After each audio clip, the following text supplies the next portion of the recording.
Welcome back to another episode of Hooper Story Podcast, where we put basketball proper perspective.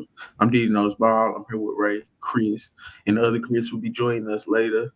Today we got an action-packed show, season wrap-up. We're gonna be doing final award predictions. We're gonna be doing the play-ins, and everything that comes with the end of the season. We didn't record last week. I'm glad we didn't, because I was watching other podcasts. And it was a struggle to get through most of them. It wasn't nothing to talk about last week, bro. Let's keep it up. Chris was trying to say, let's talk about the Hall of Fame. Man, that mid-ass Hall of Fame. But what y'all guys got going, man? Y'all got anything for a couple topics for Word Around Town? Anybody got anything for Word Around Town? Anything y'all seen? We were just talking about the Allen Iverson statue, how small it was, and the memes was crazy. But people got to understand. That's the MVP award, man. That's insane. Somebody said they gave that dude the Belinknikov. I was laughing hard as hell, bro. They said he won the Heisman. They said that was really Calvin Cambridge. It was crazy, bro. But all those statues out there in Philly are like that, bro. They lined up in a row, and that's just how they do out there. But yeah, what's going on with y'all, man? Watch that WNBA draft, man. Say, bro, nope. I'm pissed. Say, bro, because Ray, I just kind of brought it up briefly. Ray was cooking you. Ray was cooking. He said, "I don't care." I got out of work at like 6 something, and by 7:30, I had did all my little research and all my little stuff on the draft. I wanted Angel Reese and Nika Mule for Dallas Wings, bro. We didn't get neither one of them. We had 2 top 10 picks and we didn't get nobody. We got a 5'10" point guard, and then we got a 5'9" overseas point guard, both of Caucasian descent. I'm just gonna say that. No offense, but 2 in the top 10 is crazy. It's crazy. Hey, man. This is a life-changing draft for the WNBA, so I'm gonna just give it to them. Bro, y'all seen Caitlin Clark on SNL? She was on SNL, bro. Yeah. Hey, bro. We witnessing the bird magic. It was some people upset. Yeah, people upset with that, but they was like, they said since when did we give the spotlight to losers? That's what a lot of people were saying. It's ridiculous because it wasn't about no national champion. It's about the draft. She's number 1 overall pick in the draft, and she's about to change the face of the I'm WNBA. not saying I agree with it. I'm just saying that's what a lot of people were saying. I know. I say them people. I seen some people get to a Final Four. That's an accomplishment. And when you get to back-to-back national championship games, come on now. It's a loser go home tournament. This ain't no best 4 out of 7 to where the best. No. And then she's at Iowa. The team wouldn't even. Come on, bro. Don't get me started, bro. No, it's a bunch of people who don't know, and they always trying to talk down because she lose in the finals. When half the time, like last year especially, she was not supposed to be in the finals. She was not supposed to be South Carolina last year. It's crazy that she even got there. She wasn't supposed to be South Carolina. South Carolina ain't lose a game. Why people not understand, bro? People don't understand how hard it is to win. It's one winner. You know how many college teams is in college? You know how many teams get picked to play in the tournament? Like the fact that she went to back-to-back national championship games with Iowa. This ain't no damn powerhouse. She ain't at UConn. She ain't at Tennessee. She's at Iowa with a whole bunch of local hometown girls. So, and I ain't heard none of their names get called. Let's just keep it up. UConn finna have the number 1 draft pick next year. They had 2 go in the draft this year. Like, come on, we gotta keep it up. We gotta stop all this, dog. She did not have talent. And when you get to a Final Four in college basketball, that goes on your accomplishment list. That's not a loser, bro. Yeah. Anything else been going on? Huh? The USA teams that came out. All that, but 5 number 1s from play-in teams. Yes. You mad Tyrese Halliburton on there? I mean, this fit his style. give the ball to somebody that can do something with it.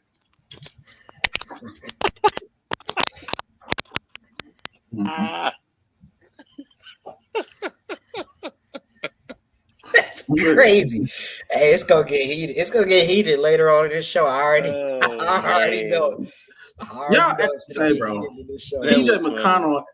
TJ McConnell has outplayed him for about a month now. I've been watching it every day. I've been just checking and He's been outplaying him, averaging like 10 points a game. Get out of here.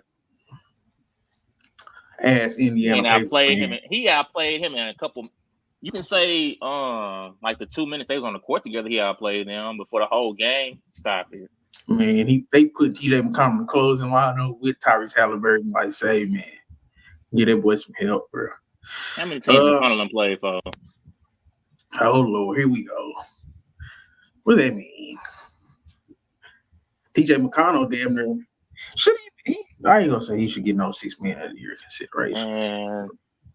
That boy, the taller hands, bro, of point guards. Why? What? See, you really racist, bro. And then when you get mad when I say some shit like that, but comparing him to Tyler Hansbrough, who played like 3 years, to TJ McConnell been in the league about damn near 11. And they found a niche nowhere. Bro, yes, he has, man. Dude, he's a role player. He's a quality role player. He just get passed around. He's racist, Chris. He's racist. He's good. A lot of teams would like him, man. I mean, I tell you that now.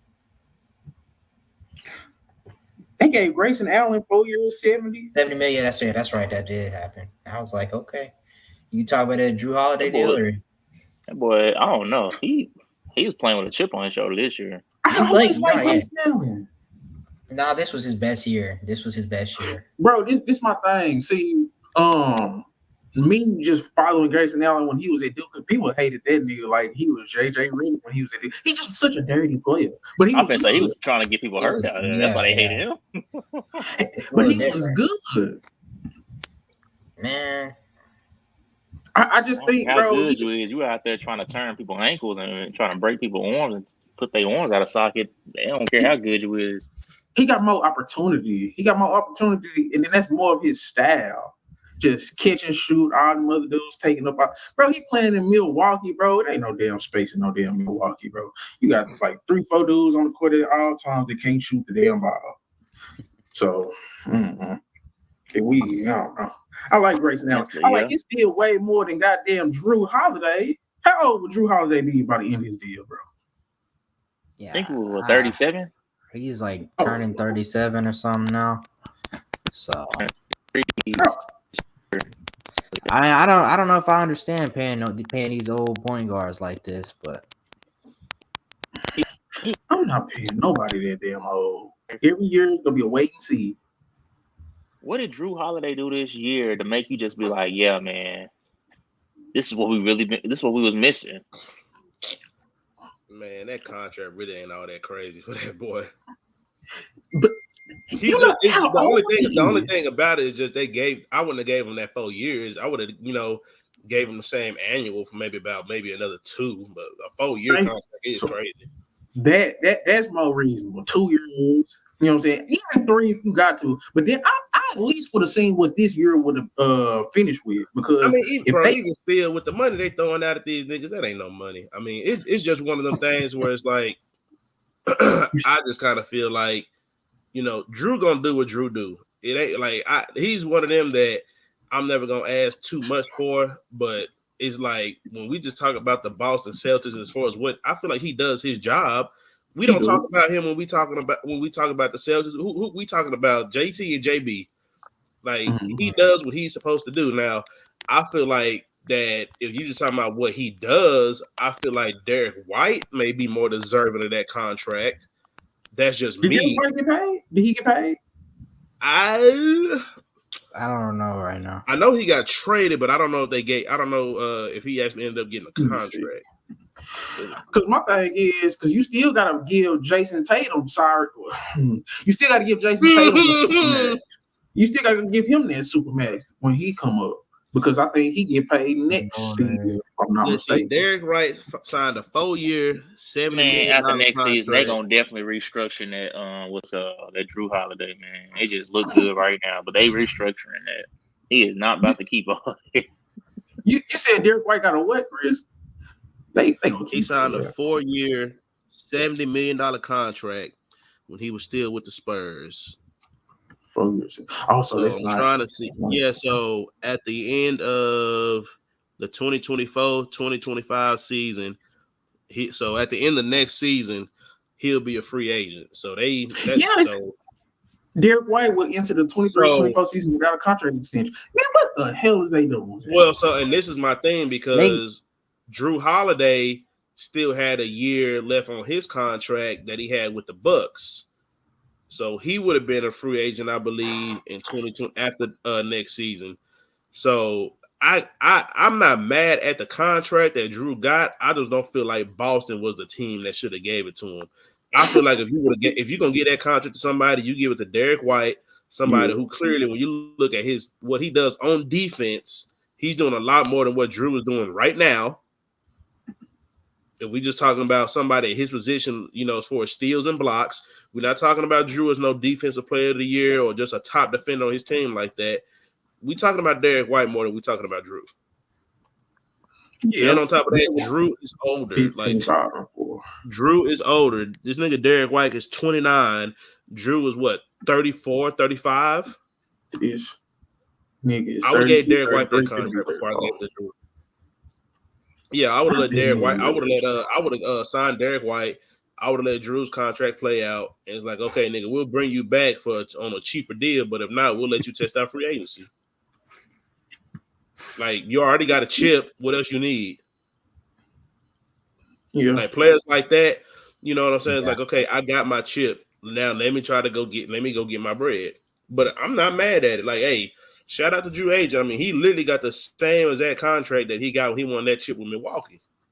And for your money not to go up, I don't really know what that say, He ain't see, but Grayson Allen got 4 for 70, and he got 4 for 1. No. What were you saying, LaCree? No, I wasn't saying nothing. I'm just saying that because we move on. Mark Daignault, he got Coach of the Year. Who? The Coaches Association for Coach of the Year. Okay, what's that name? The coaches voted him Coach of the Year. Fellow coaches, Who voted who Coach of the Year? So it's not real. It's not like the media giving. From OKC.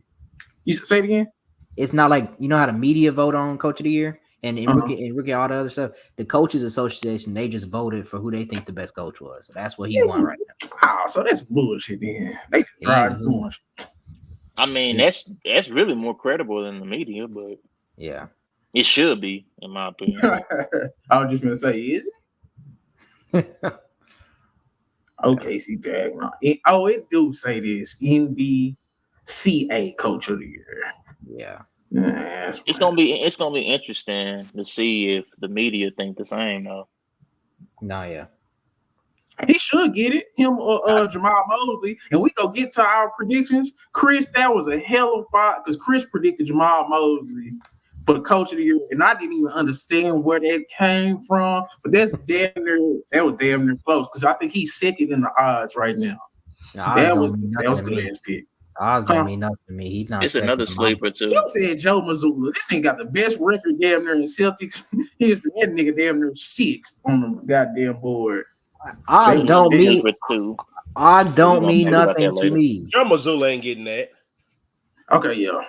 Now Joe Mazzulla ain't getting that. We finna go to our awards predictions. Because awards predictions. Like this is about who y'all really think go get it. And I guess you could throw in who you would give it to.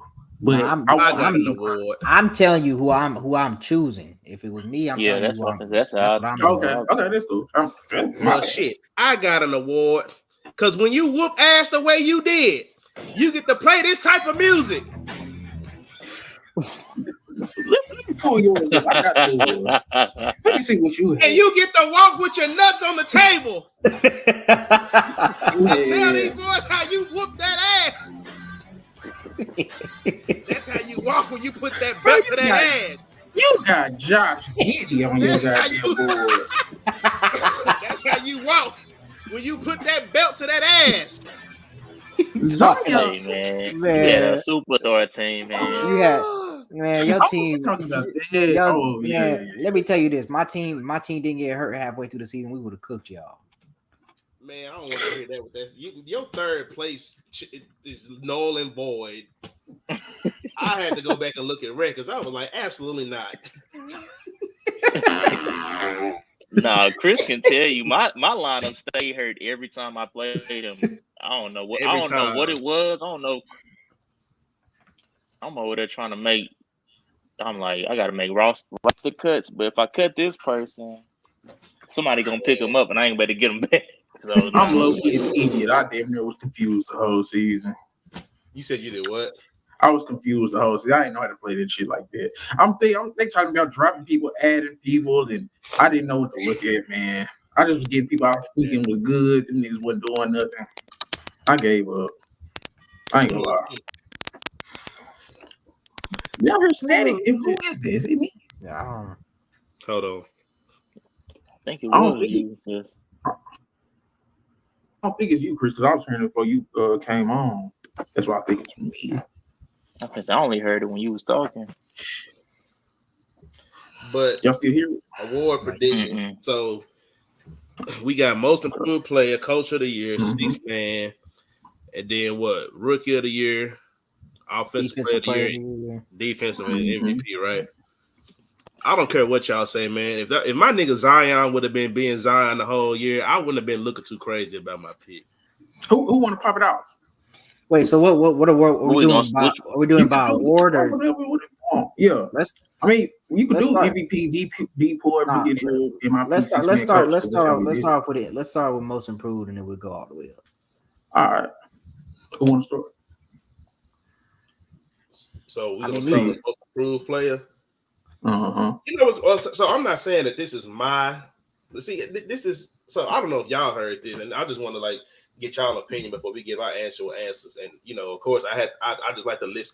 I watch ESPN niggas every morning to try to see what they say. So I heard somebody on there say that they think that Kyrie should get most improved player, which I think is kind of bro. Matter of fact, now that I think about it, and this is why I can't stand ESPN. This nigga Stephen A. Smith said that shit. And he was like, because he missed so much time last year with Brooklyn, and him and Luke couldn't get together, the Mavericks, and how he done came out say, bro. What did he improve from? That nigga do not watch basketball, bro. He done played more games this year. That man, Kyrie played 50-something games. Nobody has ever won most improved in they 12 seasons, 13 seasons. What? I don't know. Stephen A. just wanted, I don't know. He wanted them clicks. That's all he wanted. I called that nigga Steve Smith. Stephen A. Smith don't even watch basketball, bro. This nigga fucking talking about politics on his page. He talking about Drake right now. His latest video was he talking about Drake's response. That boy ain't watching no damn basketball, bro. Stephen A. nigga said he talking about Drake. But nah, Kyrie, hell nah. He probably could be comeback player. Because this is a comeback. It's a comeback because when the last time he played, it may have been comeback. It may have been comeback. I was calling it a comeback. I still wasn't even going for that though. Nah. But who want to pop it off with a MIP? I got Maxey. Shit, I need my old. I got Maxey. I can't stand y'all. Y'all get on my nerves. This the thing, though, DJ. This the thing. Y'all talking about Tyrese Maxey? I didn't want to pick him. At first, I didn't want to pick him until I had to acknowledge that he was good. Don't get me wrong. Oh, you cutting out, my boy. Ray, I think it's Ray. Ray, you done cut out, man. Can y'all hear me? Yeah. I'm feeling. I can hear you now. What was you saying? No, I said at first I didn't want to believe it, but when I think about it, he was a good player last year. But this year, he's then jumped to a top 20 player, in my opinion. Based on the season he had this year. Last year, you could just say, he accepted his role as a number 3 option. Like he was behind Joel Embiid and Harden. Harden was the focal point of that offense as far as facilitating and making sure everybody was in their right spots.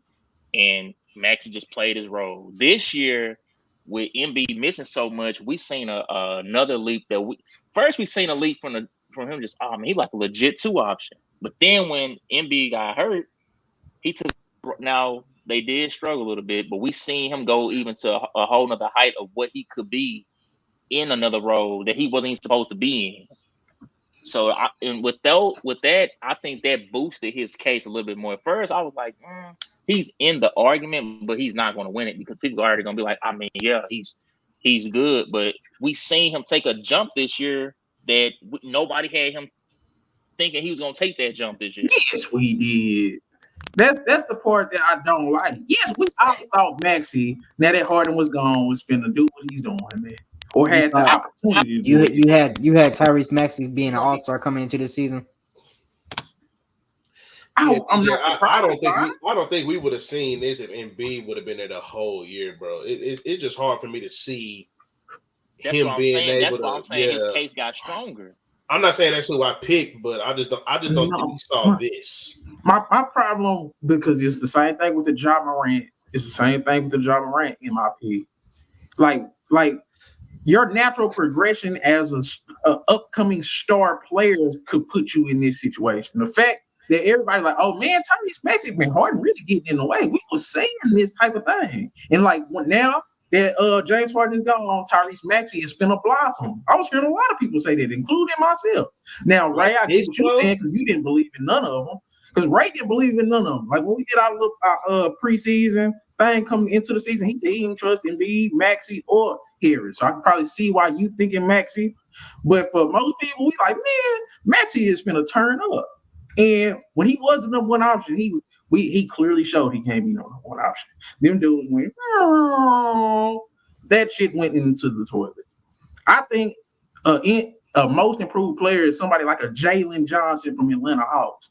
A nigga that everybody thought had potential, and it took a couple years. It's like, oh no, he is something. I thought you about to say J-Dub. You could have said Colby White before him. You could have said J-Dub. No, J-Dub's not that. J-Dub's in his second year. Okay, DJ, this is the thing, though.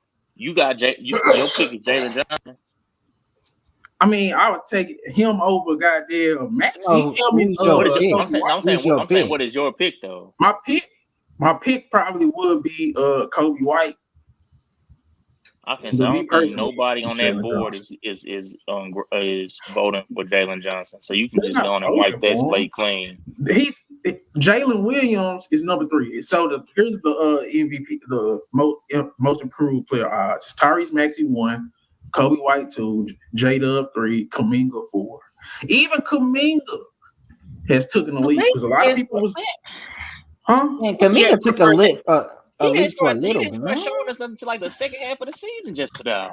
So what? So almost what the New Year by the time we started seeing him. My thing with the most improved, what did Tyrese Maxey turn into that we didn't think he go be? I think most improved is getting to a place. Did we see him being a better passer than he was last year? No, he got way better. He was playing shooting guard. You think he's gonna be passing more with James Harden?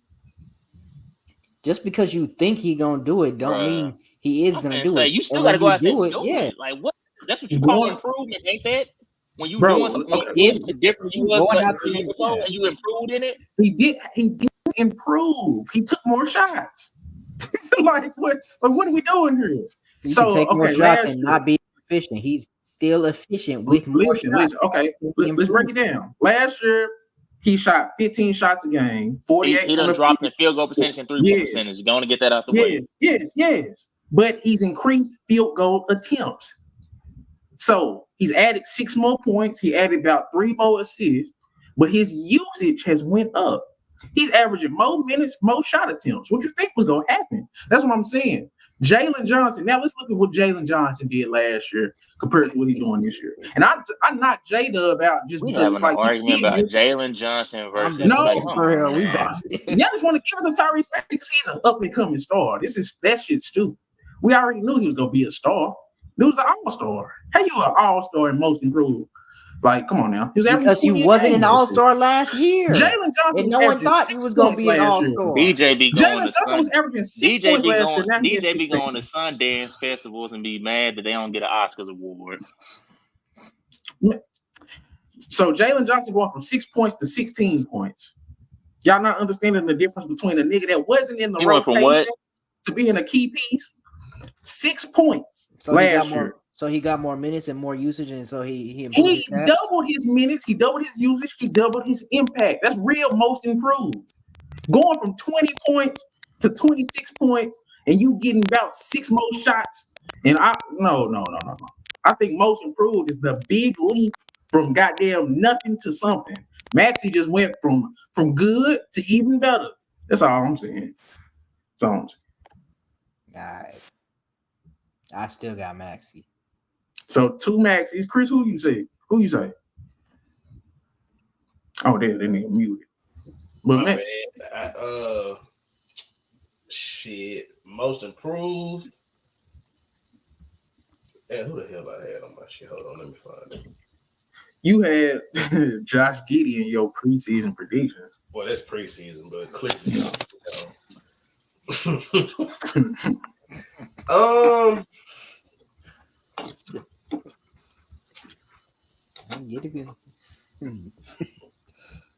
if I had to pick, let me go down this motherfucker and see. I probably would go. The first person that came to my mind was Colby White.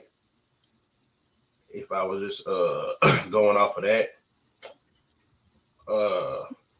but kind of like a dark horse is like it's kind of hard to put somebody of his stature in there. It's kind of hard for me not to put Jalen Brunson in there, man.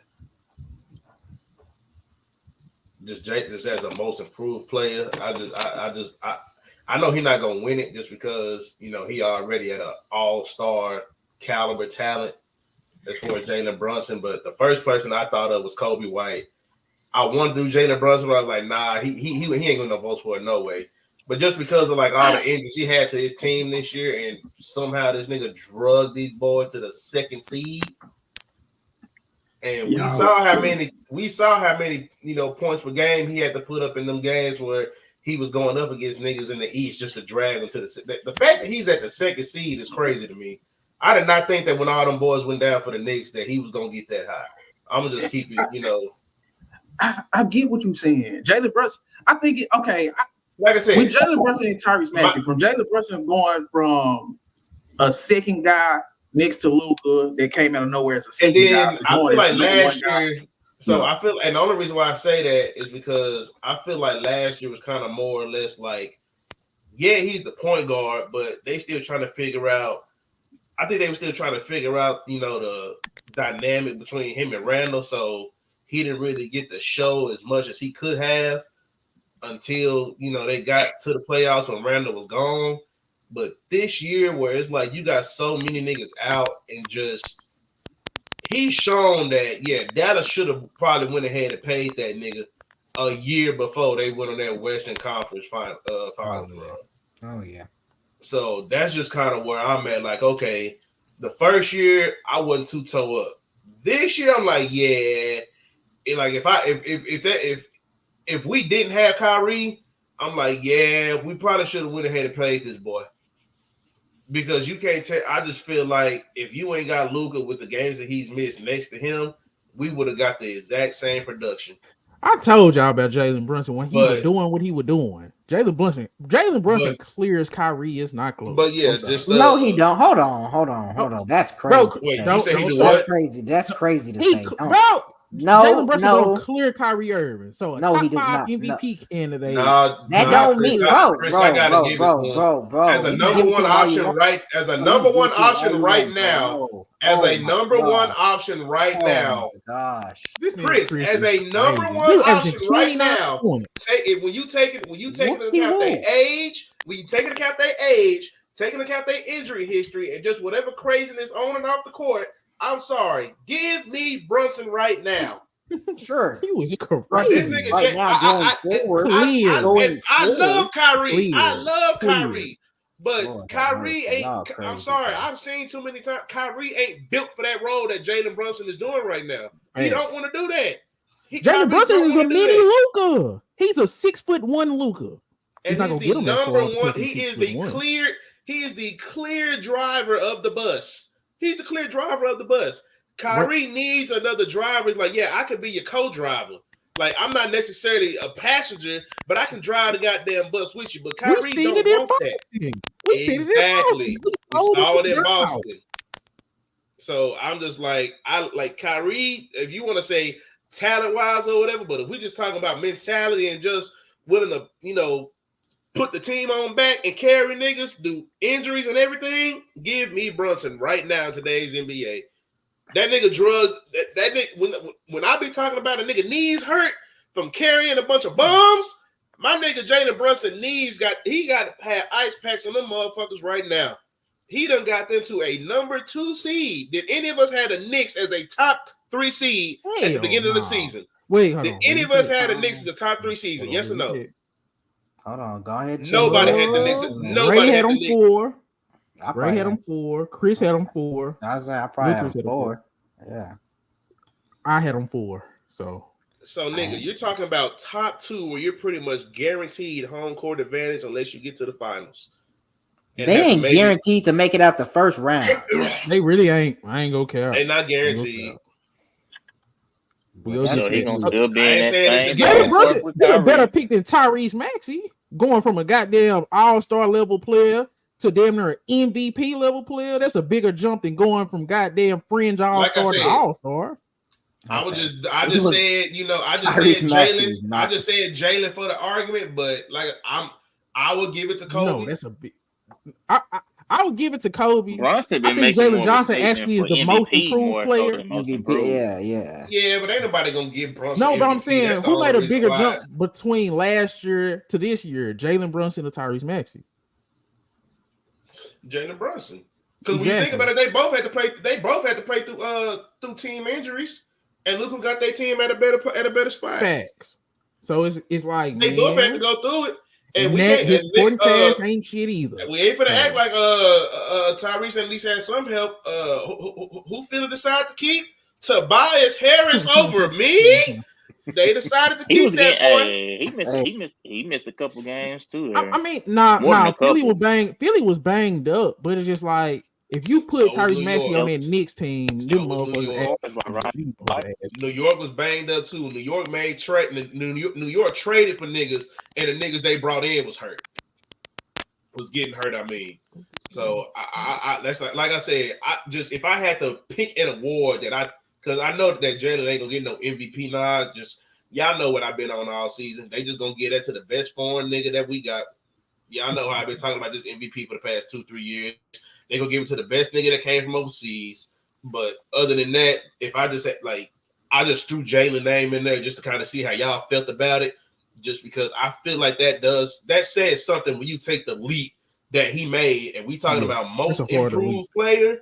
I feel like that's a part of that, especially when you're the clear-cut number 1 option on the team, and now you done finished the season as a 2nd seed. Like, I don't want to hear nothing about what's gonna happen in the playoffs. This is a regular season award. You're right. Okay, we gotta get to our other awards. What's next, Lucas? I like the Jalen Brunson, but I think Jalen Johnson is the actual most improved. Him and Colby White, because they jumped 10 points. Everybody else jumping 3 to 4. So stop it. But I get what y'all saying. Hold on a second. Colby White.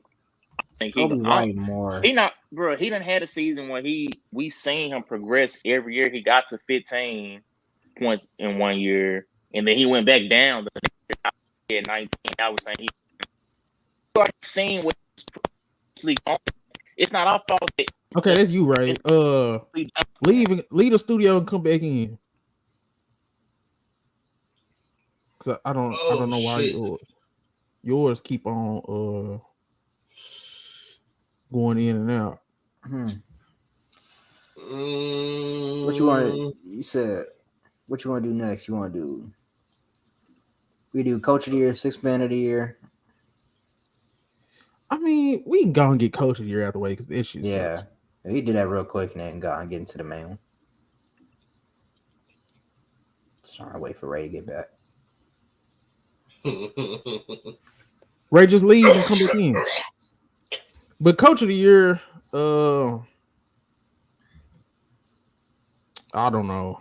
I think coach of the year is very subjective, but I think this year you got clear two favorites: the dude from OKC, Daignault, and Jamal Mosley from Orlando. Jamal Mosley is number 4 on my list, if anything. What? What's your list? So hold on. So who are the 3 you got above him? I need to hear this. I got Mark as number 1. Mark Daignault. I got OKC. Yeah. Mm-hmm. I go ahead and give it to Chris Finch for the Timberwolves, number 2. Joe Mazzulla, number 3. Oh my God! Stop. Jamal Mosley, number 4. See, how the hell we gonna get? How the hell we gonna? Hold on. So how the hell you go? So I'll give you the coach for OKC, but how the hell you gonna give it to a Minnesota team that's been to the playoffs the last 2 years and a Joe Mazzulla that inherited his team and got his ass kicked last year the way he did? You said it's a regular. You said it's a regular season award for this year. How about this? We talking about a team in Minnesota through the regular season that got in the standings to get to the playoffs, and Joe Mazzulla, who inherited a team. We just got through talking about Steve Kerr a couple of weeks ago, who inherited a team and how we try to diminish him. We got to do the same thing if we talking about these awards. I ain't going for that. This nigga inherited a team that's been to the finals over and over and took over a team just because the nigga can keep a dick in his pants, man. They could have gave that job to anybody, That's bro. true. And we see what Ime is doing in Houston. They could have gave that job to anybody. Mm-hmm. Give that job to any reputable coach right now. A coach that knows a little bit of what they're doing, and they still gonna do the same thing with Boston. Because guess what? Doc Rivers doing the same thing with Boston. Chris, he ain't beat no good teams. They got their ass whooped by Denver twice. They split with Minnesota in the first one. So this is so, and you know what? This is the perfect series of why right now you need to have Orlando a little higher. You want to know what happened before Joe Mazzulla got that job? They was getting their ass whooped by Orlando. You want to know what happened when after he got that job? They was getting their ass whooped by Orlando. So clearly there has been no change in what the hell he's doing. What's Boston's best win this year? What's Joe Mazzulla's signature moment this year? Not no whooping no, and who did he outcoach? They got 60 of them, so I don't know. Just pick one. They beat all the teams they're supposed to beat. They ain't beat no contenders like that. What contenders? If he ain't got Porzingis in his lineup, that nigga is folding. With all that talent, this nigga lose one nigga and he folds. Joe Mazzulla should not be. Let me look at the odds. Real quick. So, coach of the year, Mark Daignault 1, Mosley 2, Finch 3, Mazzulla 4. That's where he should be. Yeah. All right. Think about it. All these I would move put him at 4. Everybody else had to build a squad. This nigga Joe Mazzulla's crazy. He inherited this team. Everybody else had to build their team. He didn't mess it up either. He ain't seem like he ain't do no better. Bro? Nah, they lost. Who they lose to back to back? They lost to the Hawks back to back. Y'all be killing Doc. Y'all be killing Doc. Doc has given me a decade of basketball for me to watch. For me to know that he cannot get the job done. But at least we can say that some of these teams Doc had to build or they moved around. But I have seen enough of Doc Rivers to know that no, I'm not trusting him. I don't even too much care that old boy got fired from Milwaukee. I don't even really feel like he should have got fired in the first place. No. But I'm not putting Zomas who in like, bro, you get any reputable coach with a resume, Boston, they gonna do the same thing. But again, what has Joe Mazzulla done better than Carlisle? I got Rick Carlisle over Mazzulla. What has Joe done better than the coach before him? What has he done better than the coach before him? Get Jrue Holiday and Kristaps Porzingis for nothing. Like, what has he done? There was already a team. So Chris, you sticking with Jamal Mosley as your one? Because Chris, you said Daignault 1. Daignault's one for me. No matter I'm what. sticking with Mosley, but if I wouldn't be mad if they gave it to the coach in OKC because I know how the shit go, but I damn sure I'm putting OKC and the Magic coach 1 and 2, whatever order you want to put it in, but Mazzulla, absolutely not. That nigga don't even need. If Mosley could have kept his top 4 seed, then maybe I would give him a little bit more higher up. I put him over Mazzulla. Mosley he start selling, bro. I ain't gonna He didn't do that. That's why I dropped him down. He built his team from the ground up. Yeah, built it from the ground up in the playoffs. This nigga Joe inherited something that anybody could have done something with. That's all I'm saying. I think Mosley could have easily been number 1 if they would have got. They was in play for the 2 seed last week. Yeah, and the fact that they start losing and all this shit, it kind of, I think Daignault clear the favorite. Ray, take your headphones out and put them back in and see if they work. But yeah, I don't know. Joe Mazzulla's crazy. I'm absolutely not.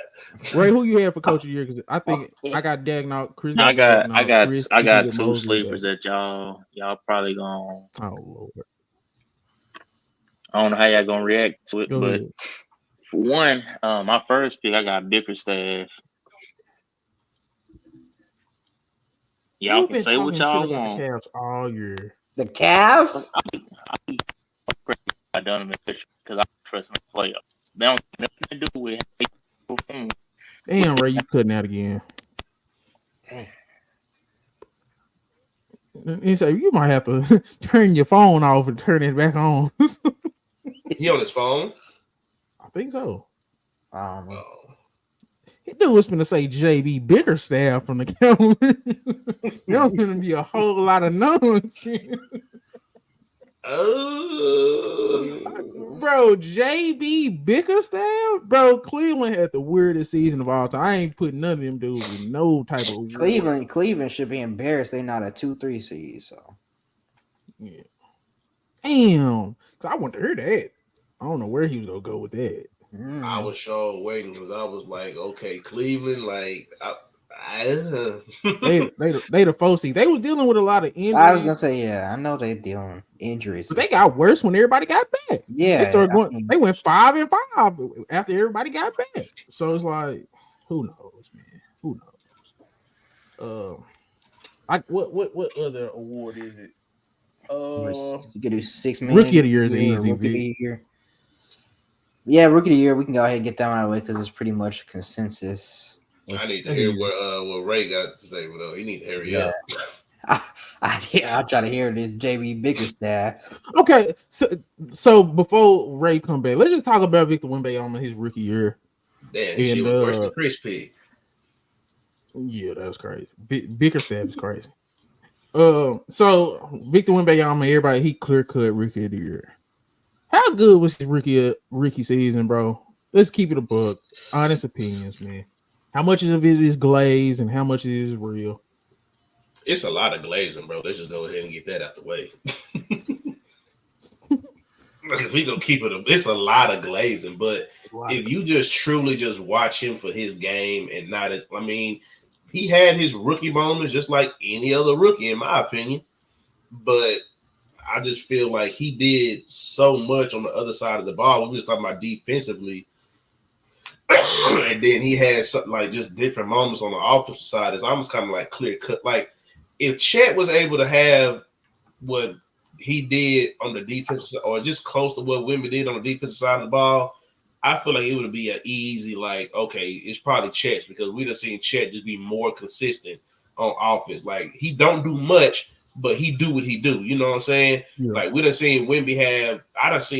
I know y'all done seen some crazy inefficient games from him. Like he'll have his numbers, but his inefficiency was terrible. Yes.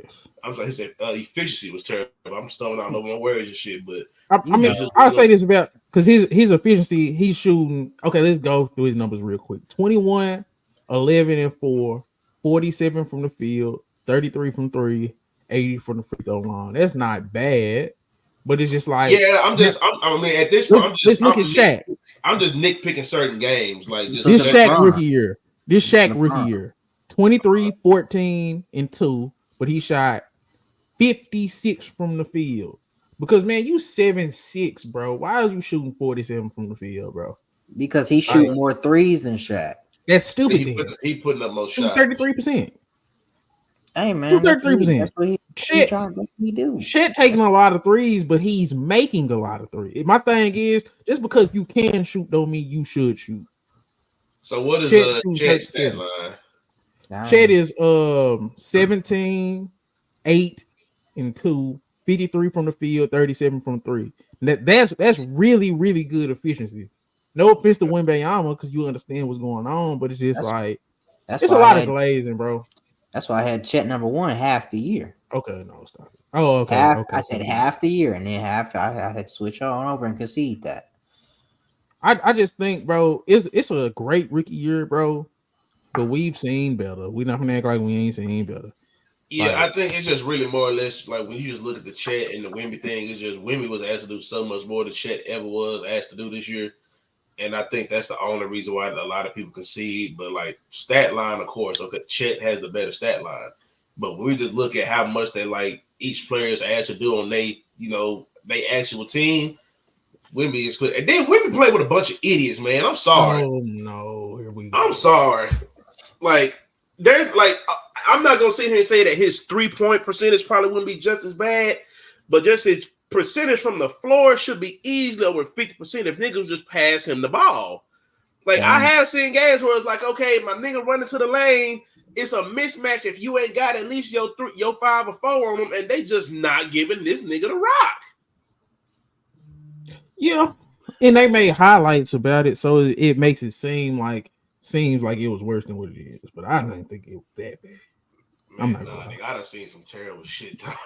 I ain't even seen this highlight video. I just done seen something like, God, like, I know y'all don't too much, like, and that's just, that kind of just remind me of the LeBron thing where them niggas was talking crazy before he came in. They was like, Cleveland was already bad, but they was like, oh, feel like we don't need him or nothing like that. So them niggas really wasn't trying to even fuck with him like that. Wasn't even trying to get the nigga involved. But long and behold, oh shit, this nigga LeBron is actually pretty fucking good. I can say the same thing about Wemby. Like, this nigga's actually pretty fucking good if y'all give him the ball. He's good. Well, I think okay. And then we go get to Ray's JB Bickerstaff again. So in terms of just the rookies y'all seen, we damn near been all watching the NBA, keeping up with the NBA for goddamn at least way over a decade and some change. Where does his rookie of the year rank? Like, this is the best rookie year since other rookies that you've seen throughout watching your basketball. Oh man, I mean shit, it's Blake Griffin. Yeah, it's still a lot of rookies I put over him. We're just talking about stat line. Best rookie season, but I think in the future he's gonna be great. But Blake Griffin didn't have a true rookie year though. I know that, yeah. It's the same thing. No, it's the same thing with Chet then. We gotta do the same thing with Chet then. Your first year.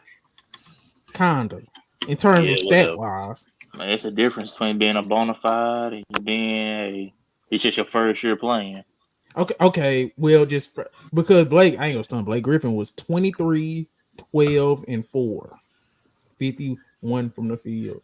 He shot 29% from 3, but he took 0.3. Yeah, that nigga was that motherfucker like that. We know what the fuck Blake was doing.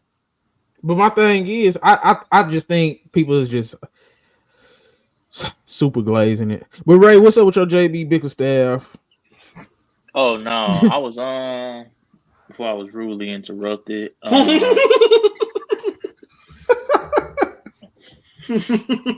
no, man.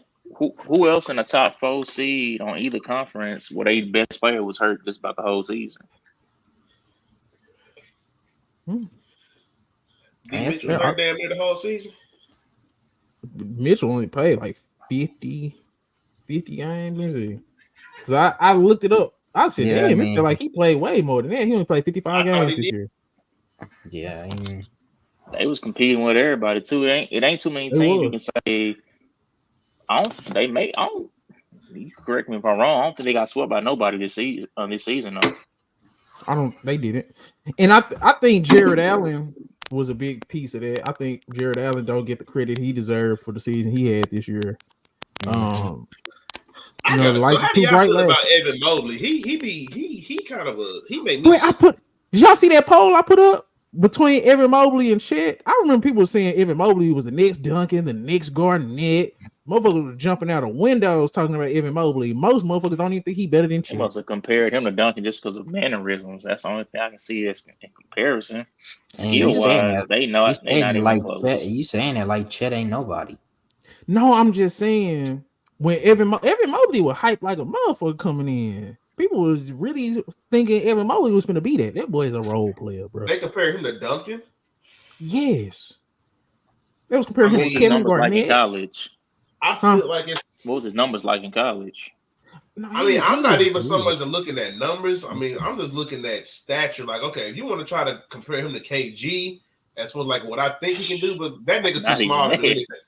Well, no, I'm just talking about because KG was able to stretch the floor whenever like he was in Minnesota and shit like that, which is kind of why like if you want to make that comparison based off that, just because of like size and build, I can get that because Tim Duncan was more of an inside, in the paint, mid range at the basket type of player. Mobley's too small for that, in my opinion. Just in my opinion, that's why I don't get the Duncan thing, but. I mean, both of them niggas is crazy. Like, nigga, you talking about comparing this nigga to 2 MVPs. But I'm just saying, that's the impact they thought he was gonna have. In 2 years, he was a consensus All-American, All Pac-12, Pac-12 Defensive Player of the Year, Pac-12 All Defense, Pac-12 Player of the Year, Pac-12 Rookie of the Year. He got all the accolades. I mean, he got all the accolades. He go to? USC. Mm-hmm. He was going off. And he was good. And he damn near got Defensive Player of the Year last year. But I just still think he a role player. Like he damn near a bigger Herb Jones. And see, maybe it's just me because we kind of be looking at like these conference, like all conference players and stuff like that. Which they don't get me wrong, like an accomplishment is an accomplishment. Now, I guess DJ, you tell me, is the Pac-12 one of the most stronger conferences in college basketball? Hell no. No. That's all I'm saying, bro. Like, I'm not trying to take nothing. Like, nigga, if they see you as the best player in the conference, then like that's something to be celebrated. But just me personally, when I look at it, okay, what conference are we talking about? Because even when they talking about like even the Pac-12, like in football, I look at it like, man, if it's an offer, like, man, don't nobody play defense out there. That's why this nigga going off. Like, call me if these niggas was in the Big Ten or the SEC. You know what I'm saying? Like, yeah. Call me if they did that over there. You know what I'm saying? Like, Evan Mobley was really like that, and people. But this my thing because people got a problem with what a guy is versus what they projecting him to be. Yeah, okay. Because you know how they doing it with Wemby. It's like this is how I look at prospects. Where he is right now, how good is he right now, and how can he build on it? Like with Paolo. When Paolo coming out of Duke, I'm like, Paolo ready right now. Now, if he get better, let's just go add on to him being super duper cold. But right now, I knew he was going to be a goddamn top 25, top 30 player coming in. But the thing with Evan Mobley, it's like, he could be a top 23. He got all the talent if he just put it together. He came in as a defensive person, and he's still just that defensive person. Everybody don't get better. That's what sometimes we don't realize. Some motherfuckers peak. Some motherfuckers come in like they is and stay like they is. Some people get better. Some people get worse. Woo, woo, woo. But Evan Mobley was a super projection. And that's the problem I always had with him. Like, I wasn't in love with no Evan Mobley. He never took over no game offensively. You never seen him just, oh, man, Evan Mobley just had 30 and 20. He never did nothing like that. And I never expected nothing like that from him. So, I think him and Darius Garland need to go. I feel but, okay. I ain't no bad point. What the hell are we talking about? And then Ray and his coach of the year pick. So that's the cat. So what's your other sleeper that you got? The second sleeper I had was Tom Thibodeau. That's a good one. That's a good pick. That's a good pick. Jerry Bickerstaff, going on. But Tom Thibodeau, that's a good one. That is a good one. I think Tom Thibodeau is probably one of the most underrated coaches, and he right under like a Rick. I mean, I understand it's kind of looked down upon to run your players into the ground nowadays, but I mean, sometimes you gotta do what you gotta do, and Thibodeau gonna do that. Yeah. I don't think he run him in the ground. Bro, you get paid to play basketball. You playing 30 minutes. Get your ass out there and play that damn 30 minutes. We Don't tell that to D-Rose after he got an ACL injury. That boy was still trying to run him into the ground. No. If I ever see Thibodeau in real life, I'm not lying. I'm slapping him for that. It make no sense. Chance without Derrick Rose. Who was they backup? Name me the backup point guard. He just came back from an ACL injury. Yeah, injury. You try to try him out there for 36 minutes and all this. Like, bro, what is that? He did it to OG. Get your ass out there and play. What's your time? Yeah, that was crazy. So boy, first day back from an elbow. Like, come on, man. If they clear you to play, you clear. Y'all be putting these goddamn training wheels on motherfuckers, bro. I just see motherfuckers come to the warehouse. Motherfucker done lost a finger. As soon as you ready to go, they putting you back to work. Yeah, am I lying? Y'all better stop that. Y'all better stop that. But I feel you with the Thibodeau. I think Tom Thibodeau definitely should be over a lot of people. I think Rick Carlisle needs some love too. Them Pacers, come on.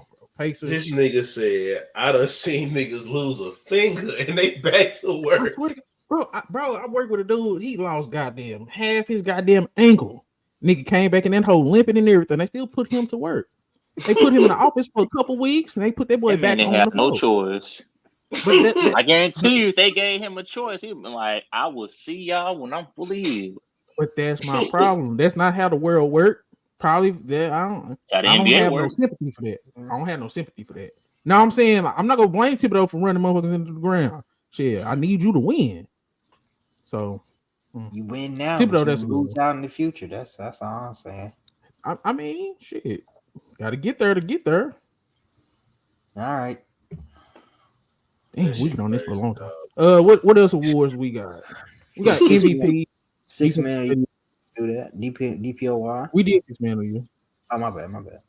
Oh, no, we didn't. 6 man of the year. Who y'all got? Nas Reed.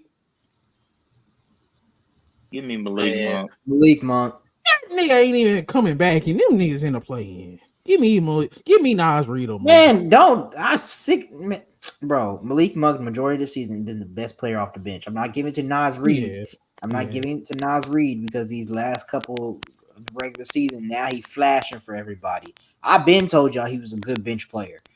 Now that he out here starting, now everybody want to talk about, it's Nas Reed. I had Nas Reed as the 6 man of the year coming into the season. I told you that was a good pick. I told you that was a good pick. Who'd you have? But I'm saying, how you gonna talk about you brought it? You had goddamn Norman Powell.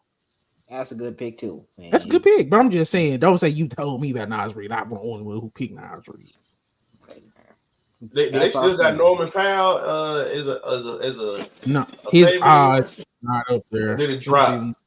Yeah, they just got so trash. Let me see the odds real quick.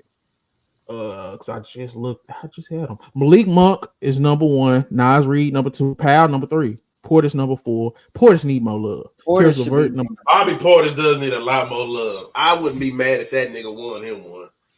When that nigga Giannis get hurt, that nigga Portis go in there and he turns some shit up.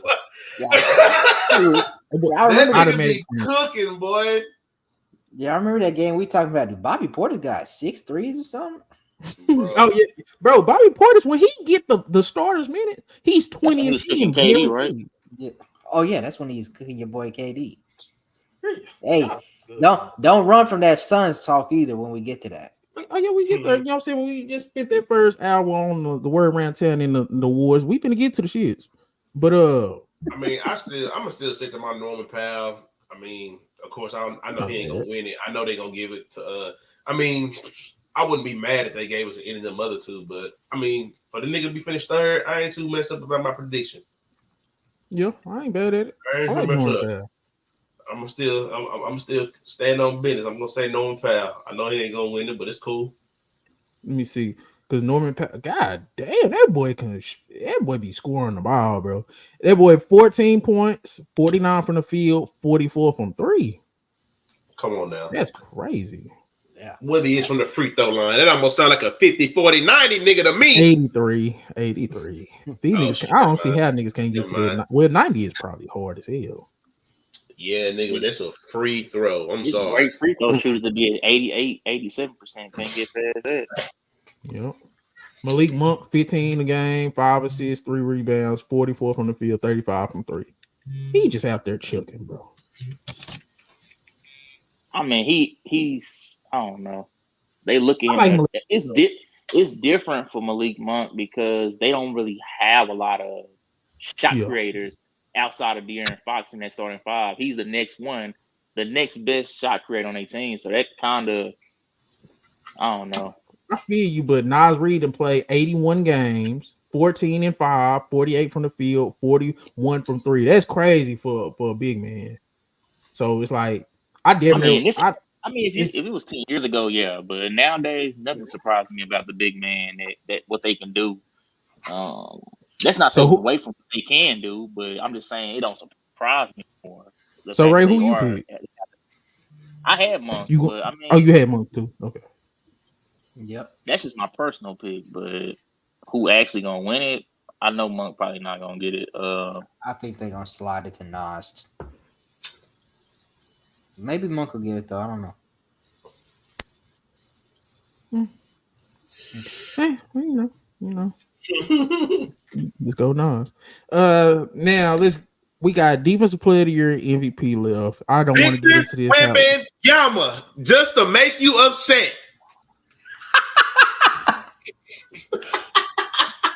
I'm just gonna say this, bro. They got the worst record in Spurs history. I don't give a fuck. I am standing on my take. So tight out. If we finna start giving out awards, we need to go back and give Bradley Beal an All NBA selection and an MVP. A boy averaged 30.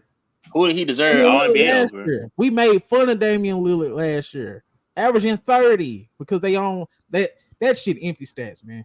Just because it's defense, y'all think it ain't empty stats. That shit empty. No. So him going out there getting 9 blocks in games is don't give a damn, Bradley. We was getting no. This is what I'm going to continue to say. If we're talking about individual defensive player, if I'm talking about if I'm talking about defensive ranking as far as blocks, steals, defensive rebounds, goddamn me, what's your defensive efficiency? Like all the nerdy stats that I know you don't care about. If my nigga is top 5 in everything, but his team defensively is terrible, then it sounds like the other niggas are just bad on defense. Hey, you want to know what I'm saying? Defensive player of the year. They got the top defense. Nigga. They got the top 5 defense on the court. Top 5 defensive player in the entire league based on statistics. But you don't get no damn award for your stats. We just was shitting on Damian Lillard last year. He dropped 70, and we like, man, this nigga out there getting he out there putting up empty stats. It's Damian Lillard. He kicking ass. But what argument did he have? Just getting 30 a game, that's it? But no, I'm saying wait, so what when it's offense, what do we do? When it's offense, when it's crazy offense on a bad team, what do we do? You said, man, hold on. It's easy to get got good 70, offensive. We can give a damn. Hold on a second, DJ. Hold on a second, DJ. It's easy to get good offensive numbers on a bad team. It's easy to get good defensive numbers on a bad team. No, how the hell is it? If you good at defense on a bad team, you still gonna be good on defense. Just because it's a bad team don't mean nothing. Just like if you a good offensive player. Gobert has the best defensive rating in the NBA right now. Guess who's number 2? I know. Victor Wembanyama. You don't get that by just piggybacking off of Ray said and what I said, like what I just said, Rudy has number 1 and Victor has number 2. But the main thing that you have been preaching about is that Rudy is on a better team. Because if Rudy was on the Spurs with this number 1 defensive shit, we wouldn't like you would have to give him the same goddamn me nod.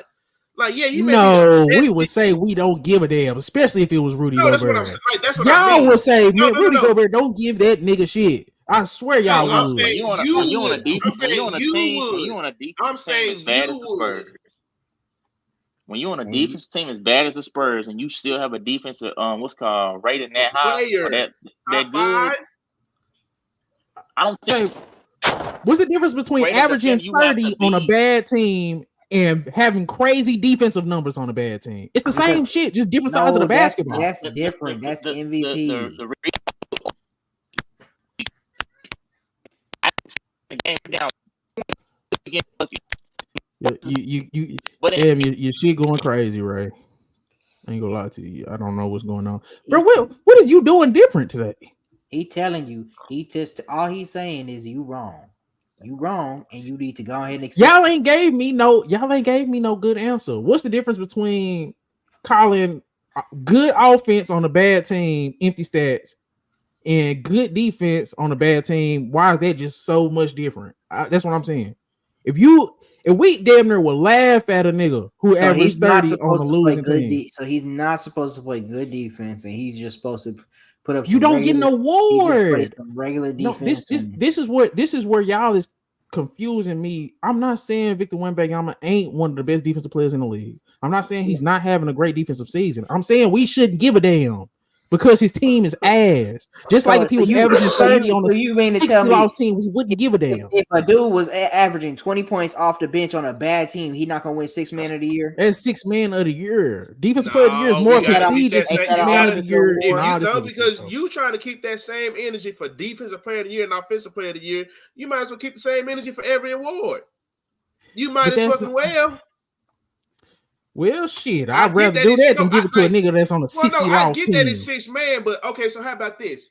Like the same way how you said that's 6 man, okay, defensive player, it could be the same thing because let's think about it now. You can have niggas that is legit bad on defense, but if you put them on the right team with other people that are, their bad defense is not as glaring. But if you got a nigga like Victor who's second in defense, that shit travels.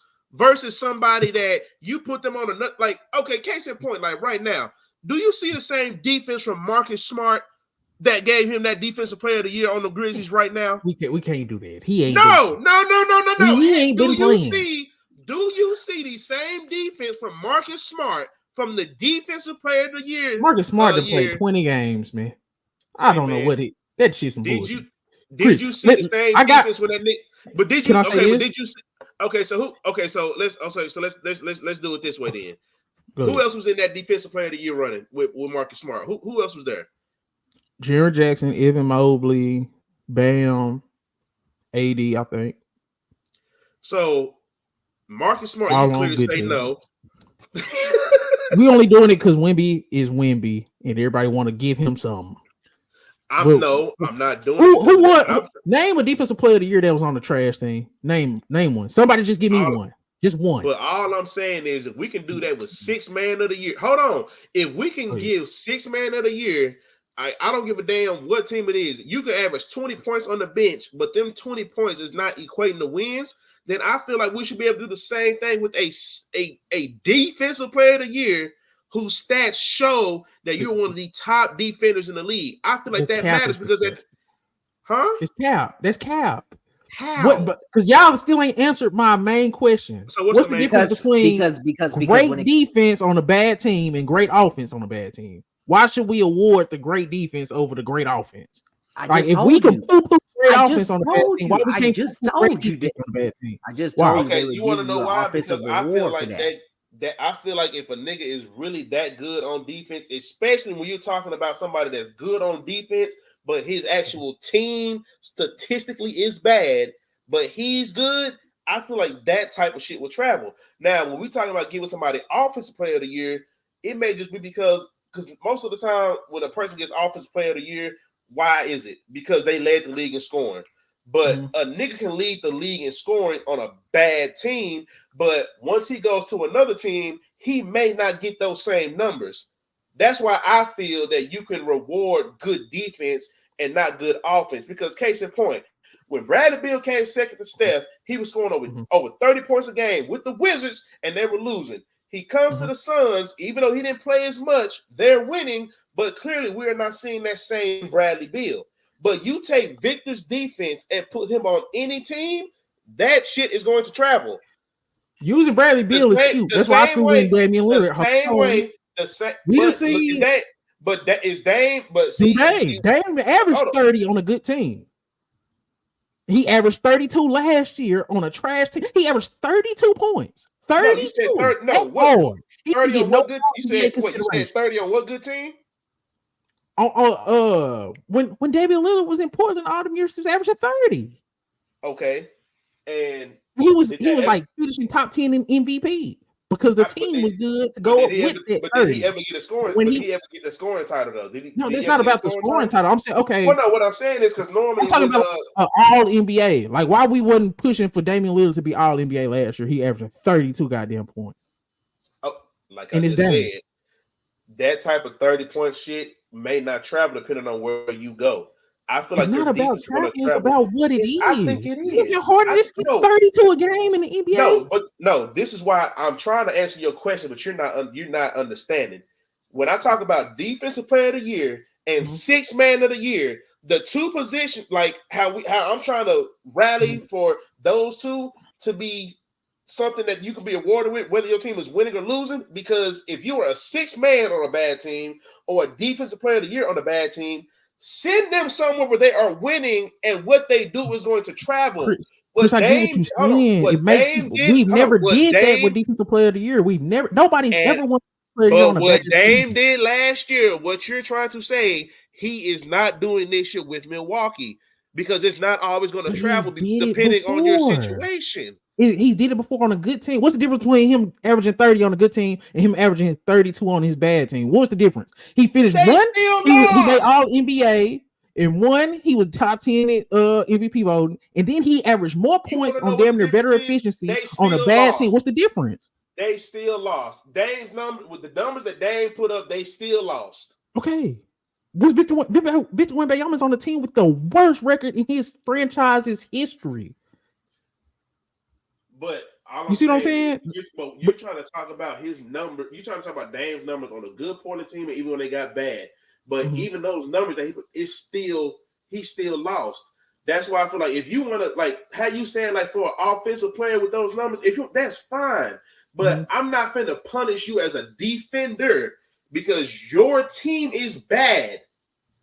Like I just feel like if we can do that for 6 man of the year and your team is bad, but you going off, I am just saying I feel like the same thing should be able to be done for defensive player of the year. Because I'm saying would nobody fight for this if it wasn't Wemby? Nobody would not give a damn about somebody doing this on a bad team if it wasn't Wemby, bro. That's what I'm saying. Look, Chris, know I'm right, bro. He know I'm right. That's why he I'm just trying to shit on me, but he know I'm right. I feel like that's something that should be taken into consideration anyway. I don't feel like just because fuck it being Wembanyama.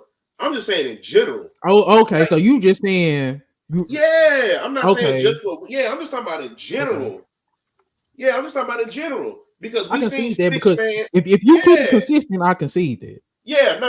I'm talking about in general. Fuck it just being with him. Like, if I see a good defender, but your actual team defense sucks, but you are doing your job, and the stats and everything show, and you're the second best defender behind somebody that's supposedly on the number one defensive team, I feel like you should get more votes thrown your way because you're still playing good defense, but the niggas around you are just bad. Okay. I mean, I just feel like if we go, like that's just what I'm saying. Like if so we can you give really a 6 man, if we can give a nigga 6 man of the year on a losing team, I feel like we should be able to do it for defensive player of the year. Now, if you want to keep everything else based on winning as far as MVP, of course, most improved, offensive player of the year, and all that shit like that, rookie, and well, not really rookie of the year because rookie of the year all NBA team too. But yeah, all NBA. Like I feel like that if you're gonna choose 2 6-man defensive player of the year, team record should not matter. Luke Chris, before we move on, you think the same thing? Agree to disagree, but it's yeah. I mean, I think Wemby should definitely. I don't think Wemby should win, right, nigga, but I definitely think he should. It shouldn't be just out of the question. That's all I'm gonna say. All I'm saying, if Ben Wallace was doing what he was doing and the Pistons just so happened to be losing, I would still be like, shit, that nigga Ben. Okay. I mean, so you still got Victor Wembanyama. I got damn near anybody just except Victor Wembanyama. But if I really had to pick somebody, I just wanted to make y'all a little. But It's if I would just Rudy, say Wembyama, Anthony they gonna Davis, give it, Bam, and Jared Allen. they gonna give it to Rudy. But you know Yeah. what though? I know they don't give it to guards, but I wouldn't mind if that nigga Jalen Suggs got it. Facts. I just like his game. I don't think he should get the whole defense. Look, Chris, player who you of the year, got? but They never give it to guards, no way. they just gave it to Marcus Smart. I give it to Rudy. Yeah, he gonna be the last one for another 20, 30 years. Honestly, I think Bam should get it. I think Bam should have a good chance of getting it, but I just don't think he's done enough to get it over Rudy. Yeah, so. Most of it with the defense player of the year, it be stats, but some of it should be eye test. It's hard to do the eye test and stats because I think Herb Jones and Jalen Suggs have really been the best defenders in the league because it's hard to stay in front of these guards and wings, bro. Like protecting the paint and rebounding and all that shit, blocking shots is cool, but man, the real best defenders on that perimeter because that shit's hard to be a standout defender on it. But we can move on to the MVP, and then we gonna do the MVP quick because we still got to get to these matchups. We gonna spend about like 10-15 minutes a piece on these matchups. Then you get about here. But MVP, I got SGA. They won the West, bro, and it's so close that got to be the separating factor. Man, they said SGA kind of fell off at the end. I don't give a damn. We get the Mavericks. Well, I know, but you know how they do with this MVP, bro. It's all but what it's on the recency bias, and I'm talking like they look at that shit like, okay, what did you do the last 5-10 games with it? Like, god damn, can't you see what I did all season? Like, you just know that's how they do. You just know how they do, and I'm sorry. They're going to give it to the best foreign nigga out there. They gonna give it to Jokic, and I'm damn sick of it. But I'm saying, who do you got? I mean, Ant kind of. Oh well, because Denver, they the third seed right now, huh? No, Denver's number 2. Minnesota is. Minnesota's number 3. Okay, I think Minnesota. So he didn't kick his ass about that. I think Minnesota was 2 or something yesterday. Oh, yeah, because I had Ant beat Jokic that night. I think that's what it was. I was like, oh yeah, give it to my boy Ant. But yeah, they gonna give it to Jokic, bro. And it's like I get it. I mean, if I had to pick this out of the 3, I'm still I'm standing on my Ant take just because they still finished top 3.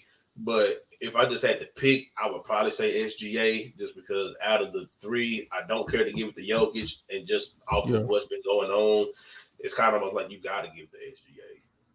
I wanted SGA. Look, Chris, I'm pretty sure you got Luka. Gonna give us the homer pick.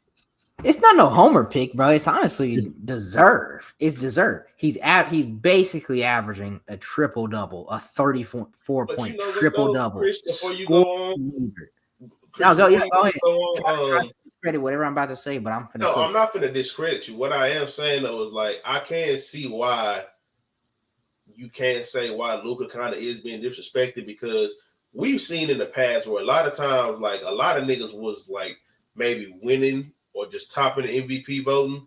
Like case in point, I think we can say this about Jason Tatum last year, right?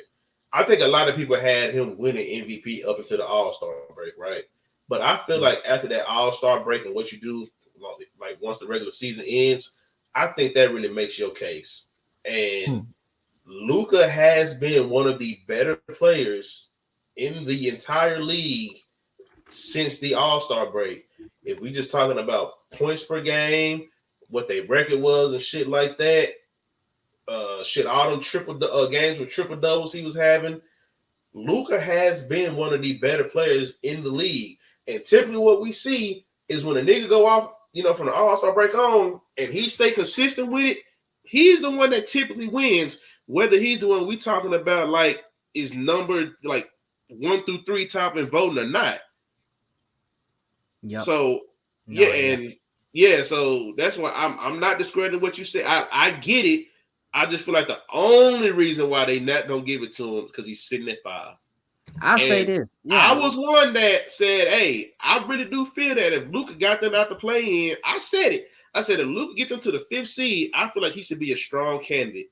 But I just don't feel like, with as good as Jokic had been playing, and then just SGA still doing this thing, and they've been staying as for like a top seed all season, and then just even still Minnesota, they still stayed a top 3 seed, even with the injury to Cat and everything like that.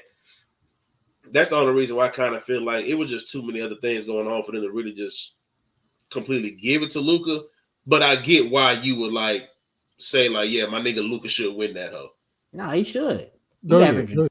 yeah, you averaging a 34, basically a 34-point triple double. You done carry your team that's been going through all these injuries through the first half of the season. Then you had your team get blown up and through a trade deadline, and so you got to make sure you carry them through that and make sure they don't mess their chemistry up and lose even more games.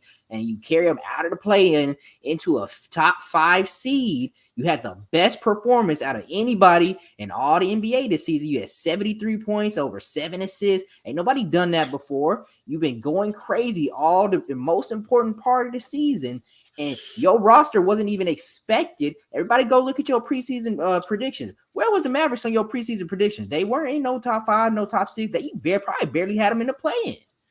Luka got them as the 5th seed, and the 5th seed is 50 wins, only 7 less than OKC. Yeah, that is crazy. I mean, if Luka got it, I wouldn't be mad, but I just feel like he was fighting an uphill battle. Like, we're not gonna forget how everybody else started. Like, Luka finishing more strong, but Luka got 2 things going against him. He got the record, and then he got the other guys playing at a great level as well. I can't say Luka's a bit. I've been saying it for the last couple, like 2-3 years. Luka's the scariest player in the league, bro. I feel like he's the biggest killer.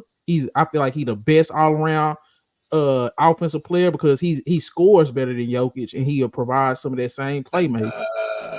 But I think Jokic is more mature in his game and his approach, and I think he's more willing to let other people shine than Luka. But in terms of just offensive juggernaut, Luka the best. He the best offensive player I ever seen, bro. Let's just keep it a buck in terms of just his talent level, and then the shots that he takes and makes is just all time. And then as a closer, I just think he's the best offensive player I ever seen. But Jokic is better overall basketball player than him in terms of IQ and whatever. But I can see how Luka should be the MVP, and he looks like an MVP. He checks the eye test box, he checks the stats box. But then you look at the standings, and then you look at Jokic, you look at SGA. Nobody thought. Look at where did we have the Thunder in the standings, and they finished number 1. And how many All-Stars he got? Man, you can't say they had a better. You can't say that you didn't think OKC had a better roster than the Mavericks. No, I didn't. I don't know what to tell you then because you was cracking on. You was saying Derrick Jones, Dante Exum. Oh my God, those are your starters. Alone is better than everybody on the goddamn Thunder outside of SGA. So I mean, you can say what you want. But nobody says, okay, yeah, clearly OKC roster blows the Mavericks roster at the water. Nobody's doing it. And that for them to be the number 1 seed, it has to mean something. SGA leader in steals. I don't know if he's still the leader in steals, but as a 2-way player, he had the most 30-point games. I think SGA, you don't like SGA, I guess. But his case is strong. His case, and we all knew he was a rising star. I think anyone who wins MVP this year, especially, will deserve it. Okay. I'm not gonna be mad at it. I'm just advocating for Luka because I think he should get it. I think you advocating for Luka because he's the best player, but the best player don't always consist of winning the MVP. Because if that's the case, if everything was everything before Giannis got hurt, so you look at his numbers: 33, 13, and 6. You know what I'm saying? Everybody numbers is crazy. So it's like, Luka's numbers crazy, but then you got to start looking at the standings as the separator. And you got to look at the other side of the ball. You know what I'm saying? So it's like it's a lot of different things because where Luka kills SGA in offense, even though he's only slightly better in offense, not slightly better because he's a way better passer, way better scorer in my opinion.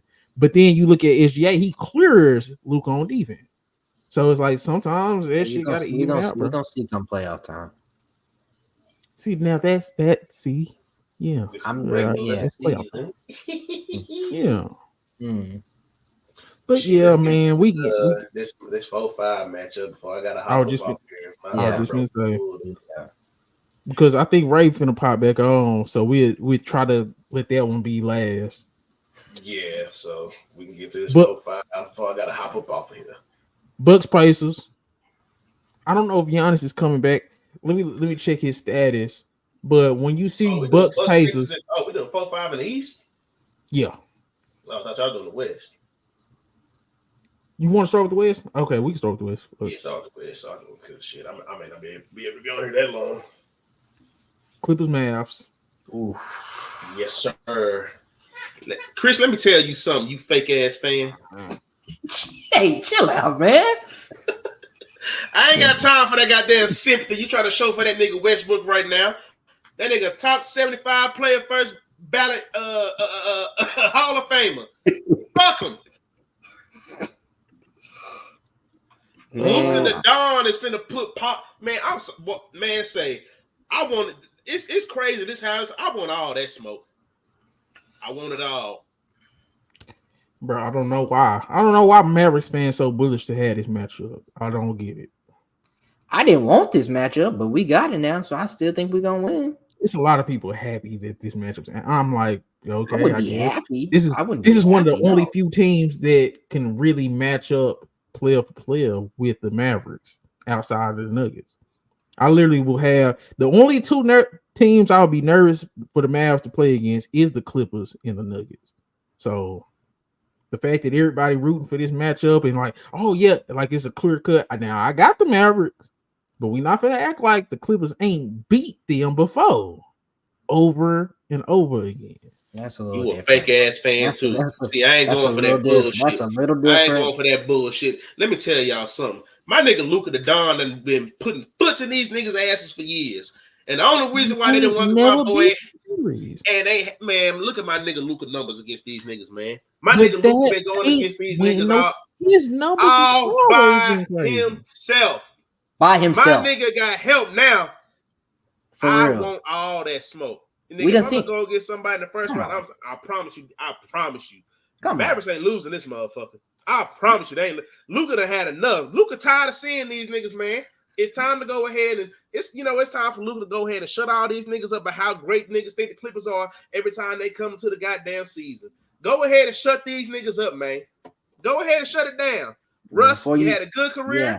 You had a good career. You probably shouldn't have took that little ass paycheck this year because about 3/4 of that $2 million went to taxes. Kawhi, Pete, you might want to decide if PG was really your boy. Because other than that, they going home. Mavericks in 6. Ooh. Mavericks in 6. Last 8 games. So you got Mavericks in 6. Mavericks so it's in 6. So it's just emotional. You ain't thinking about the depth. You ain't thinking about the matchups. It's just you just got Mavericks in 6. The Clippers done had the depth every time they done played them, and Luka at least took them to 6 games for the most part, hadn't he? The Clippers have always had the most talent. This nigga Luka really finally got because I mean the Porzingis thing. Come on, man. This team is the best squad that Luka's had around him. And what was we talking about? It looked like Luka was doing too much crime, which he still do, but he looked like he actually enjoyed his fucking team. He done did something. Like, nigga, he just had to have somebody around him. Luka gonna kill niggas regardless. But, bro, I don't trust the Clippers. I don't. Anybody that do, hey, more power to you.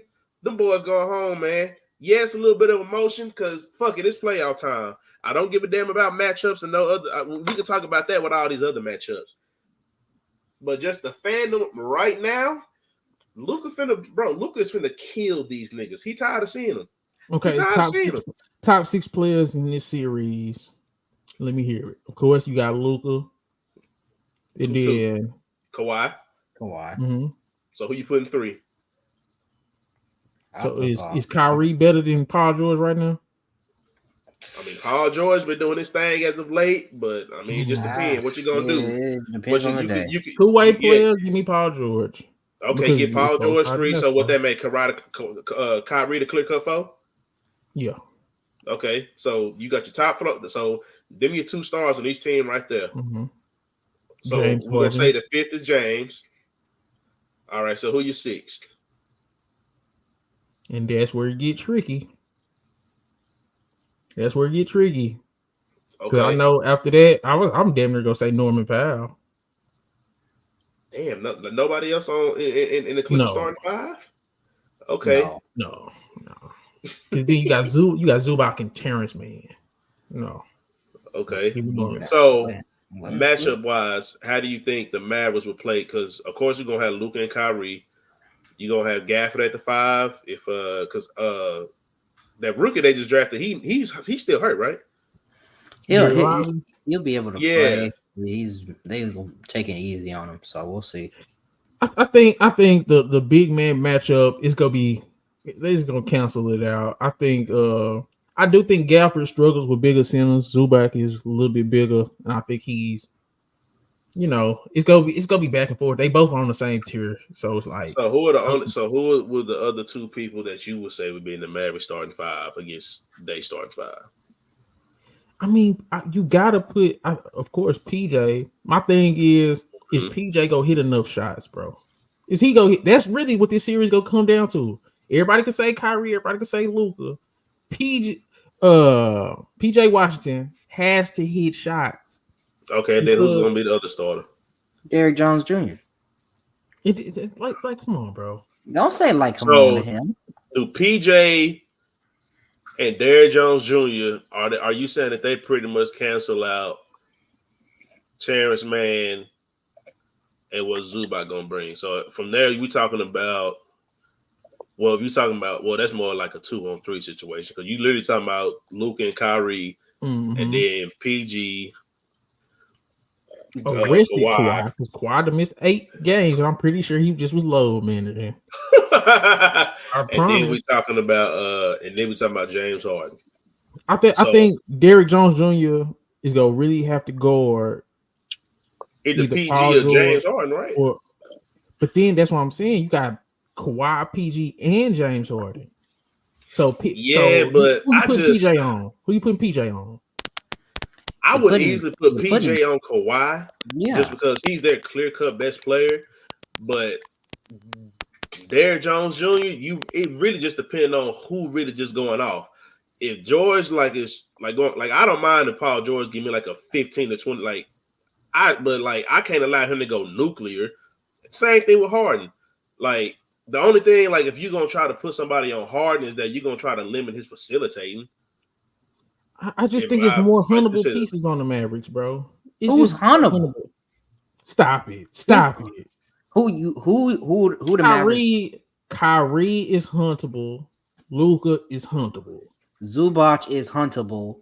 Terrence Mann is huntable. James Harden is huntable. That's true. Russell Westbrook is huntable. You're right. I apologize. Damn, this gonna be a good ass series. That's why I say it's gonna be a good series, but I'm gonna put my trust in Luka. Luka the Don was going up against these boys with Boban Marjanovic as bust his his ass too, though. Luka was getting 30. Kawhi was getting 34. Oh, Luka had Boban Marjanovic as his center going up against DJ, what you talking about? You're talking about Luka going against Kawhi, but Luka getting 30 and Kawhi getting 34. That's not too much off. No, look at what everybody else was doing. Though, you talking about player for player. No, Lil Chris was just saying because I think this is where Lil Chris is getting it confused. Like Luke is just the clear-cut best player in this series, and he should be able to lead them through the Clippers. We done seen time and time again Kawhi outplay some of the greatest players to ever play the game in a playoff series. When Kawhi is playing, you can't count out Kawhi in a playoff series. I don't care who he playing. LeBron, Luka, Kate, it don't matter. He's right there with them in a playoff series. That's all I'm saying. When y'all play LeBron? Now, oh my god. That's not what I'm saying. I'm saying no, you said something. What greatest players all time he had played? Kevin Durant. Joel. Talking about last year? Yeah. I'm just saying, right? When he play KD, when y'all play KD in a full series? You arguing semantics. I'm saying we done seen Kawhi. I'm just making sure. I'm just making sure. Hey, man, you just trying to start something. You got Yeah, Ray, we can't hear you. I don't know what you got going, dog. Ray, where your phone at, bro? Get off the laptop today. But nah, man, I get what you. Kawhi ain't outplayed LeBron or whatever. But we done seen Kawhi have them type of them moments in the playoffs. I wouldn't put just too many people over Kawhi in the playoffs. Him playing at his best, them playing at their best. That's all I'm saying. And then Paul George can match Kyrie. I'm sorry. I'm just one of them. Look what you've done for me lately. I ain't seen nothing lately from Kawhi in the playoff series just for me to just be like. We just last year was saying how Kawhi was going stupid, and you were saying how the Clippers was go beat the Suns if Kawhi would have stayed out there. Yeah, that's my problem. It's too many ifs with that nigga. Man, that's what I was going to get to. He's suiting up. Let's see if he played 2 games. Them could be 2 wins for the Clippers. Okay, so and all I'm saying is, let's see if he can keep on a LA Clippers uniform, or if I'm gonna see him in a New Balance jumpsuit. That's funny. Chris, who you got in the series? Your predictions? I got Mavs in 6. I don't see this game going nothing short of 6. Could go 7, but I'm going with the Mavs. I think you give Luka a squad, he showed you what he can do. And he gonna show y'all what he can do this time. I'm doing all this talking. I got Mavs in 5. I hope you're right. I was playing devil's here, but yeah, nigga. Shout out to Clipper, Flipper Zipper, Mavericks in 6. Mavericks in 6. I got Clippers in 5, bro. It's crazy. It's crazy that that I was really just playing devil's advocate. I got the Mavericks in 5. Clippers, them niggas are older. I think you could throw a lot of athletes over for the Mavericks over there. You got a lot of athletes. You got PJ, you got Exum, you got goddamn Derrick Jones Jr. Then the offensive firepower. You got Luka, Kyrie. And just like you said, when you said they got huntable pieces too, I had to stop and think like, yeah, man, Zubac, come here. Come get in this screen real quick. Watch. Terrence Mann is too small. Yeah, Luka post Terrence Mann up, get him in his feelings. James Harden. Come on. Hey, man. Who you got, Ray? Give me Mavericks. PG about to get cooked too. PG got a long history getting cooked in that playoffs. I don't care what y'all say about he a 2-way this. He got a history of getting cooked in the playoffs. All that great defense stuff. I don't know where it go, but in the playoffs, he got a long history of getting exposed. He got exposed by Dame. He done got exposed by LeBron and D Wade. He done got exposed by, him and Kawhi got exposed in that bubble. Shoot. He almost got exposed again before he caught COVID. He almost got exposed again before he caught COVID. So you got the Mavericks in how many games? Mavericks in 5, and it's gonna be the last time we're gonna see that Clippers team together. Yep, I got Mavericks in 5 too, and I think Paul George taking his ass to Philly. That's a great move for him in there. But yeah, that Wolves and Suns. I couldn't wait for this. Wolves and Suns. It's crazy because the Suns be beating down the Wolves all year. They be beating them down. So I don't know if the T-Wolves did themselves any favors by losing that game yesterday. Or game the other day. But I think this is what it is that everybody's overlooking when it comes to the Minnesota Timberwolves defense. That's the best defense in the NBA. But what shots do they give up the most with this drop coverage defense? They give up their middies. And that's the only thing the Suns want to do.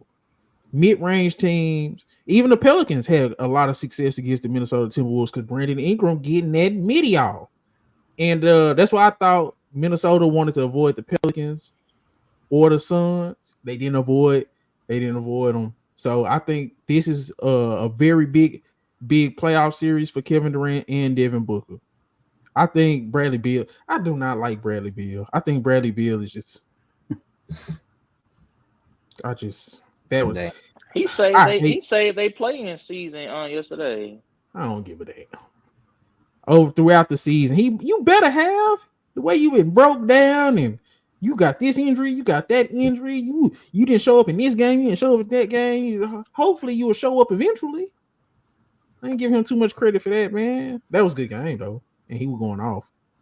But yeah, I think the Suns just have the Minnesota Timberwolves number. But this is what I will say about this. This is a pressure situation for the Suns because they are supposed to win this series. Even though Minnesota is the higher rated team.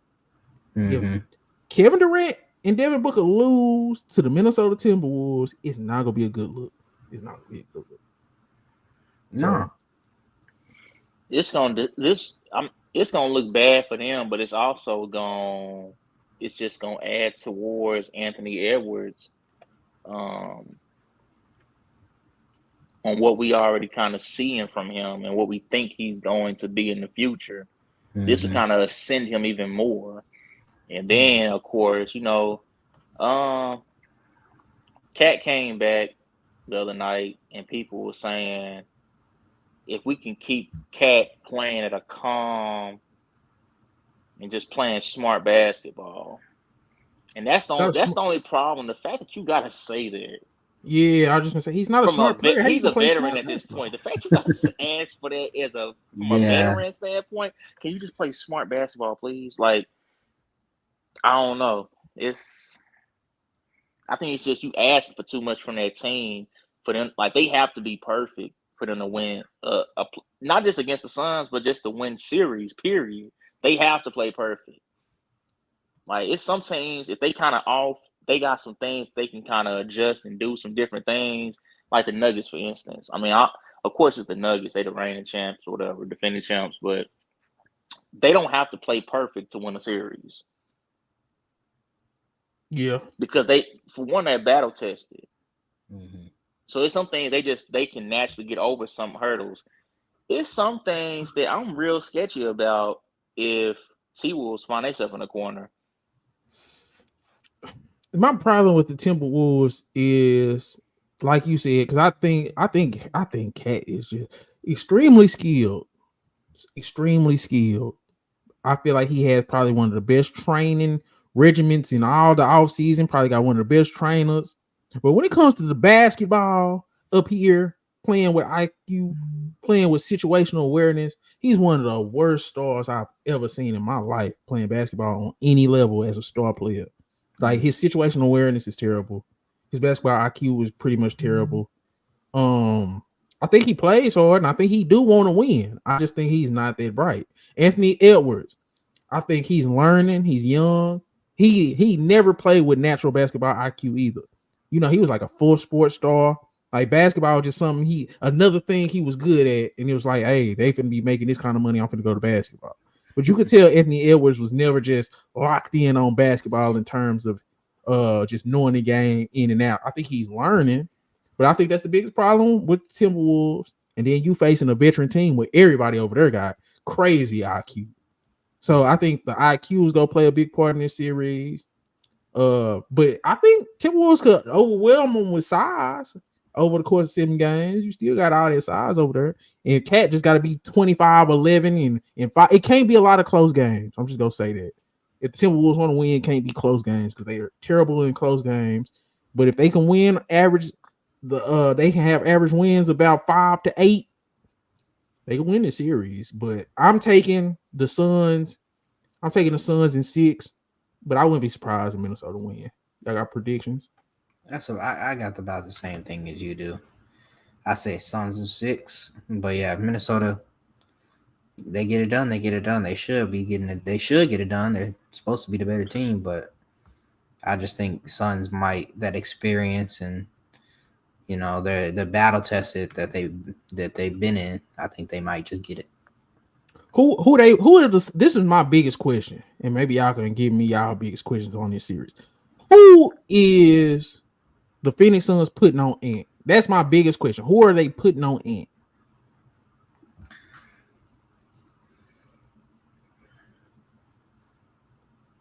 Yeah. Who was that? Royce O'Neal. Oh Lord. I don't know. Boy, man, that boy be out there moving like he got shin splints. Cause I damn near I want to change my pick, but I just think Minnesota IQs go bite them in the ass, bro. And then Kevin Durant go out in the first round. Oh Lordy. They go put it all on him, even though Devin Booker. The crazy thing is, wasn't Devin Booker supposed to be a top 10 player? We don't put no expectation on Devin Booker no more, I guess. But it is what it is. Everybody go put it on KD. And you know, he gonna have to take that, especially if he, you know. Go ahead. What you say? No, yeah, it should be on Booker more, but Ray go put it on KD. Man, look at KD. He lost. But if KD gonna be the one talking about I'm the main one, all this and that, then I'm leading the team, I should be MVP candidate, and we giving him all that kind of talk, then yeah, it's not Devin Booker's fault. He not stepping up and being the one. Okay, because this my thing with Kevin Durant, bro. Right now, just as of now, who's better, KD, Curry, Kawhi, or LeBron? Y'all so hate. The fact that Kawhi is even in that conversation with them, he's not of their age yet. He's or how old is Kawhi? Yeah, he about the same age as Jrue. Let me look it up. But he aged super fast. Kawhi is 32. His knees. And the next youngest is Curry after that, or is it KD? I think it's KD next, I think. And he about what, 35? 30. God damn. Steph is 36. Yeah, that's what I'm saying. Kevin Durant is, how old is this nigga? Where's that? 35. Okay. And we know LeBron's 40-year-old ass. But who's the best out of those folks? Y'all is so fake. Who you saying, man? Kevin Durant is better than them dudes right now, man. Man, some people would say Curry, but I'll probably say y'all is fake. I'll say Durant. I'll say Durant. 27, LeBron. Hold on, did you say LeBron in there? Yes. Here you go. You finna put LeBron in here. I have my defensive answer after this first round. Yeah, but it's not. I'm just saying right now this season. It's not clear that KD's just been so much better than LeBron. It's not so much better, but better. Didn't the Lakers beat the Suns in the series this year? I believe so. Wasn't LeBron out playing KD in those games? Excuse me, bro. No, it's closer than you think, man. Yeah, you just don't think LeBron deserves the credit he deserved for doing what he do. You don't like KD actually been playing both sides of the ball this year. And you try to attribute all LeBron playing one side. Bro, we watch LeBron. He's running around yelling at refs. He playing WWE. That boy running around yelling. Come on, man. That shit cap, bro. He been playing offense. And he walked back on defense. Kevin Durant is guarding the best wing on the team. He's been rebounding. He's been doing everything. You can still say LeBron is not the best player on his team. And that's probably why the Suns started losing. They probably should have said, you know what, KD, you shouldn't be guarding the best wing defender because that's not helping us win games. Y'all just hate KD, bro. If you can't say KD better than LeBron this year, the fact that you can sit here and say we hate KD, but you bro, you show us every week that you hate LeBron. You find creative ways to hate LeBron. LeBron don't play no damn defense. You all He no, plays man. defense, and He he's is scoring not more out there points. locking nobody up. He's playing. He's that the best team. defender on the Suns. No, he's Regardless if that's No, good he's or bad, That's he's the No, best he's damn not. defender on the that's Suns. not That's- something the Suns will brag on. He ain't got to play no damn play in. Y'all doing all this shit talking on Kevin Durant. He been more available than Devin Booker and Bradley Beal. He's been a better player than Devin Booker and Bradley Beal. He's not in the damn play in. So y'all can do all that talking. He's been efficient from everywhere on the field, playing defense, playing offense. The best player on the team is actually making the actual playoffs. And I mean, y'all can say what y'all want, but I got KD easily over all them guys. Play 75 games. Hey man, before Kawhi, what did Kawhi do last year? Before Kawhi, and he fizzled the hell out and ain't played the last 8 damn games of the season. No, I was talking about last year. Before he he tore his MCL. What he tear?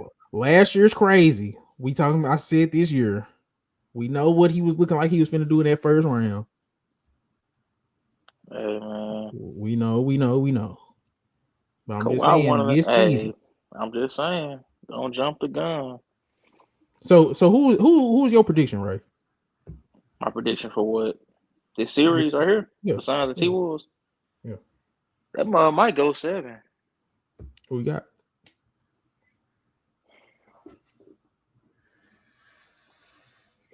I want to say the Suns gonna pull through, but I don't know, man. It just depends. It depends on what T-Wolves we get. It depends on what Suns we get. I done seen what Suns can go on a stretch. They just nothing is falling for them. But I also done seen a stretch of T-Wolves just playing some blasphemous basketball. Just jump off a ledge. Just jump off a ledge and pick one. And then we're gonna start going through these a little fast because nobody cares about these other matchups like that. I go with Suns because they got less faults. Suns at how many games? I'm saying it's going 7. So okay, Suns at 7. Blue agrees. I'm gonna go Suns in 6. Y'all just only going for the Suns just because if they lose, man, these niggas ain't shit, bro. I told you. I didn't say that. I might say it had depending on how they play. Okay. It's depending on how they play. Okay, let's get to this 3-6 matchup in the East. Bucks Pacers. I don't know what the word is about Giannis. Ray, these your boys, the Pacers. Bro, you know one thing I noticed about the Pacers. I had him for MVP. I said, I don't know if he's boy too. playing. I don't even know if he go play. They just set him out for the rest of the season just to heal his. He been having the same thing that been bothering him all year. They just said, we ain't moving doubtful for game 1. They've been saying, bro, he been on my fantasy all year. They say that every game, doubtful, questionable, probable. Like he never had a game where it was just okay, yeah. He's for sure going. Like okay, so assuming Giannis playing, who we got? We gonna start going through these little. I got the Bucks, but if Giannis don't play, I don't know. I still got the Bucks, to be honest. Chris, I understand in the season what the Pacers was doing to these dudes. That's what I was about to say, but no, I don't think that's about to be a repeat. Yeah. I was gonna say the Pacers were giving us a whole some other trouble. level during that time when they was beating them. Halliburton since then ain't been the same. That's my boy, but hey, unless Halliburton have some type of switch they go off again, I don't. Nah, he going to way more than what he been playing. He say your rod. He say your rods was shorter than leprechauns, man. That boy rods was very, very short. But I will say this. Pascal Siakam and Miles Turner gotta be the tallest, but yet the sorriest rebounding duo I've ever seen in my life. They both. I was watching them play against the Cavs. Both these dudes ended up with 6 rebounds. A piece or total? A piece. Oh, bro, that's still 169 and one damn near 7 feet. What is we doing? And the rebounding battle was what swung the game. They needed that game. But I'm just saying, like. Let me see what Pascal Siakam averaging on the rebound, because I think that's what's going to be in this. Couldn't be worse than when Grizzlies had Jaren Jackson Jr. and Tillman out there. Siakam averages 7 rebounds. That's not bad for a power forward, but this is where it gets bad. Miles Turner. Average like 7, probably. Probably went down to 6. Miles Turner averages 7. So they both the rebounded. Let me check the team ranks. I think the Bucks is a top rebounding team. And y'all know how it get with these playoff series and when it get to these rebounding. Rebounding is so important, bro.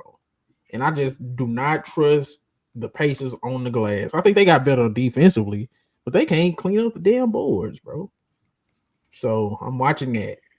And neither one I think, man, Tyrese Halliburton got to be Tyrese Halliburton for them to win because that perimeter defense that the Bucks don't got.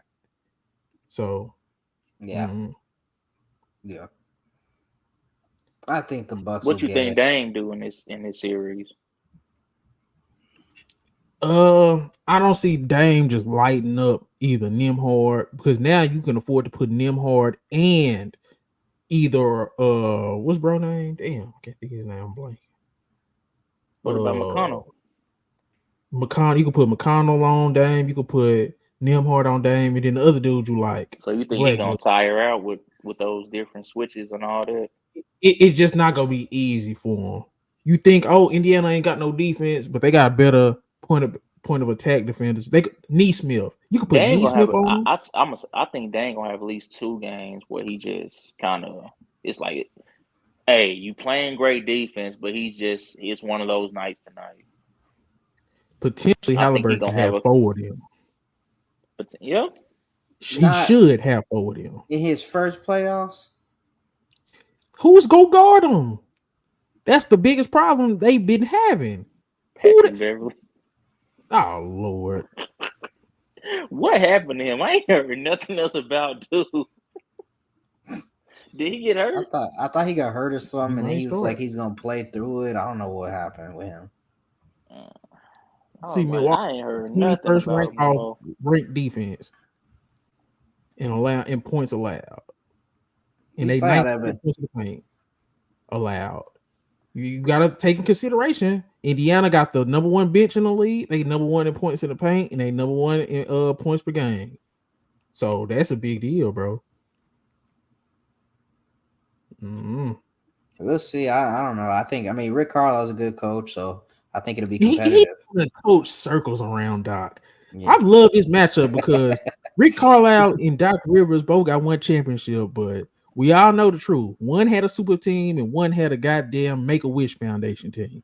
So I think Rick Carlisle he clears Doc, bro. Like it's a difference between 1 championship coaches. I got Larry Brown, Rick Carlisle, and Doc Rivers. Most people, nah, bro, they not made of that same cloth. Doc Rivers is so far down from them guys, it don't make no sense. He down there with Frank Vogel. I'm just keeping it a book. So who you got, Chris? I got the Bucks regardless. I think it'd be real embarrassing if they went out first round. Man. They did it last year. They do it back to back year. This boy, it's gonna get real. You think Giannis was a diva this year, DJ? Giannis about to get rid of that whole team. He gonna say everybody but Thanasis is the Nasus is safe. The Nasus is the only one we keep. He's the only untouchable. Everybody, the Nasus being untouchable is crazy, and I think he damn near untouchable. I think he's not even. You can't even put him in trade talks. Top untouchable players, and it's the Nasus at the top of the list. Crazy. I talk so much shit, but I can't see the Bucks beating the Pacers. They got too much going on. And I just think in a series, bro, give me the Pacers, bro. Because Rick Carlisle, I'm putting more of my faith in Rick Carlisle, bro. He just go out coach Doc. So hold on. So this happened. You're gonna have to take back everything you've been saying this whole time about Tyrese Halliburton. Yeah, he should do it. This should be his coming out party. Because even if Giannis come back, he probably gonna be a little hobbled. Because you've been saying we're gonna tear Halliburton apart come playoff time. I'm saying I think Giannis is gonna be compromised. This is the standpoint I'm coming from. Brook Lopez ain't what he once was. I don't think Dame finna just go off against Indiana, especially with they got actual point of attack defenders, and then you got Rick Carlisle over there. I think the Pacers in 7. Pacers in 7. I'm sorry, y'all. God damn. Get to game 7. I don't see how the Bucks will lose that one. Easy. Let me ask you this, DJ. So let's say the Pacers do make it past the Bucks. What type of momentum is carried over into that second round with the Pacers? No momentum. They happy they got to the second round and they getting their ass out. Who do they potentially face if they do get past the Bucks? Who they next opponent? 3, Because 6. this the third seed and the 6th seed. Yeah. So it'll be the 2 seed, 2-7 seed. That's potentially Philly. Miami. Philly, Miami, or Knicks. They could beat the Knicks. No, they ain't got enough. I don't think they can beat the Knicks. They not beating the Knicks, Miami. Ooh, that'd be a matchup to see Brunson go head to head with Halliburton. They go, oh my goodness. Don't do it. Don't do it. We're gonna have a civil war. We're gonna have a civil war on that episode. I think the Pacers could get past the Bucks because I'm assuming Giannis gonna be at least hobbled. He gonna be playing, but I don't think he gonna be his best version of himself. I don't think that. If Giannis is fine and they just lose, we killing you. Okay. You can't cover your tracks right now in case Halliburton go off. Don't be a win-win for DJ because that's what I'm saying. If the Pacers do win, he can kill Doc. He can kill Giannis. If the Pacers lose, he can kill Halliburton. Mm-hmm. Now it depends on how he plays. If Halliburton go out swinging, then hey, yeah, I ain't go. Yeah, I'm not. I don't think Giannis gonna be 100%. What happens? Y'all underrating this Giannis injury. That's what I'm thinking y'all doing. I don't think Giannis can be 100%, just like how he was against the goddamn Heat. Giannis them can be beat. If Giannis ain't 100%, the Bucks can be beat kind of easily, bro. Just keeping it a buck. 100%. I mean, they didn't get beat easy last year. Jimmy Butler had to play his absolute best basketball, literally. Right. Nobody on that Pacers team that I know, to my knowledge, can go to that level that Jimmy Butler went to. Yeah. I get it. Yep. Okay. So both of y'all got the Bucks. I got the Pacers. All right. Before we get to the play-in games, the last one, 4-5 Cavs Magic. Donovan Mitchell versus Paolo. This is a lose-lose for me, man. The Magic ain't ready, bro. I'm gonna let y'all get y'all takes off. The way the Magic ended this season was so disappointing. They had a chance to be the 2 seed. They ended up all the way damn near at 5, and they wasn't even losing to no great teams. So, and then the way Philly spanked them, it was kind of like, yeah. I put my head to the side. No, they not ready yet. They need a dynamic guard. That's what I was about to say. I said this would go completely differently if Darius Garland was on the Magic. Yes, they need if they had a good guard who can give him some consistent, solid scoring punch, then I would be swinging in favor of the Magic heavily.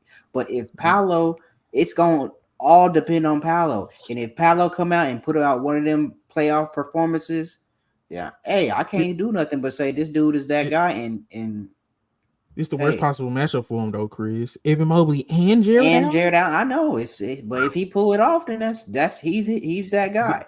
And that's what I'm gonna say. Hey, we finna learn about Paolo real quick. Yeah, that's why I'm excited. Yeah, I mean, that is a double force, but that's 2 all NBA level defenders, bro. As long as Jared Allen, 5th goddamn in defensive player of the year odds right now. Like Mobley top 3 last. But you gotta realize though, Paolo's 6'10", 250. That's true. Evan Mobley is too small to guard that dude 1-on-1. He just is.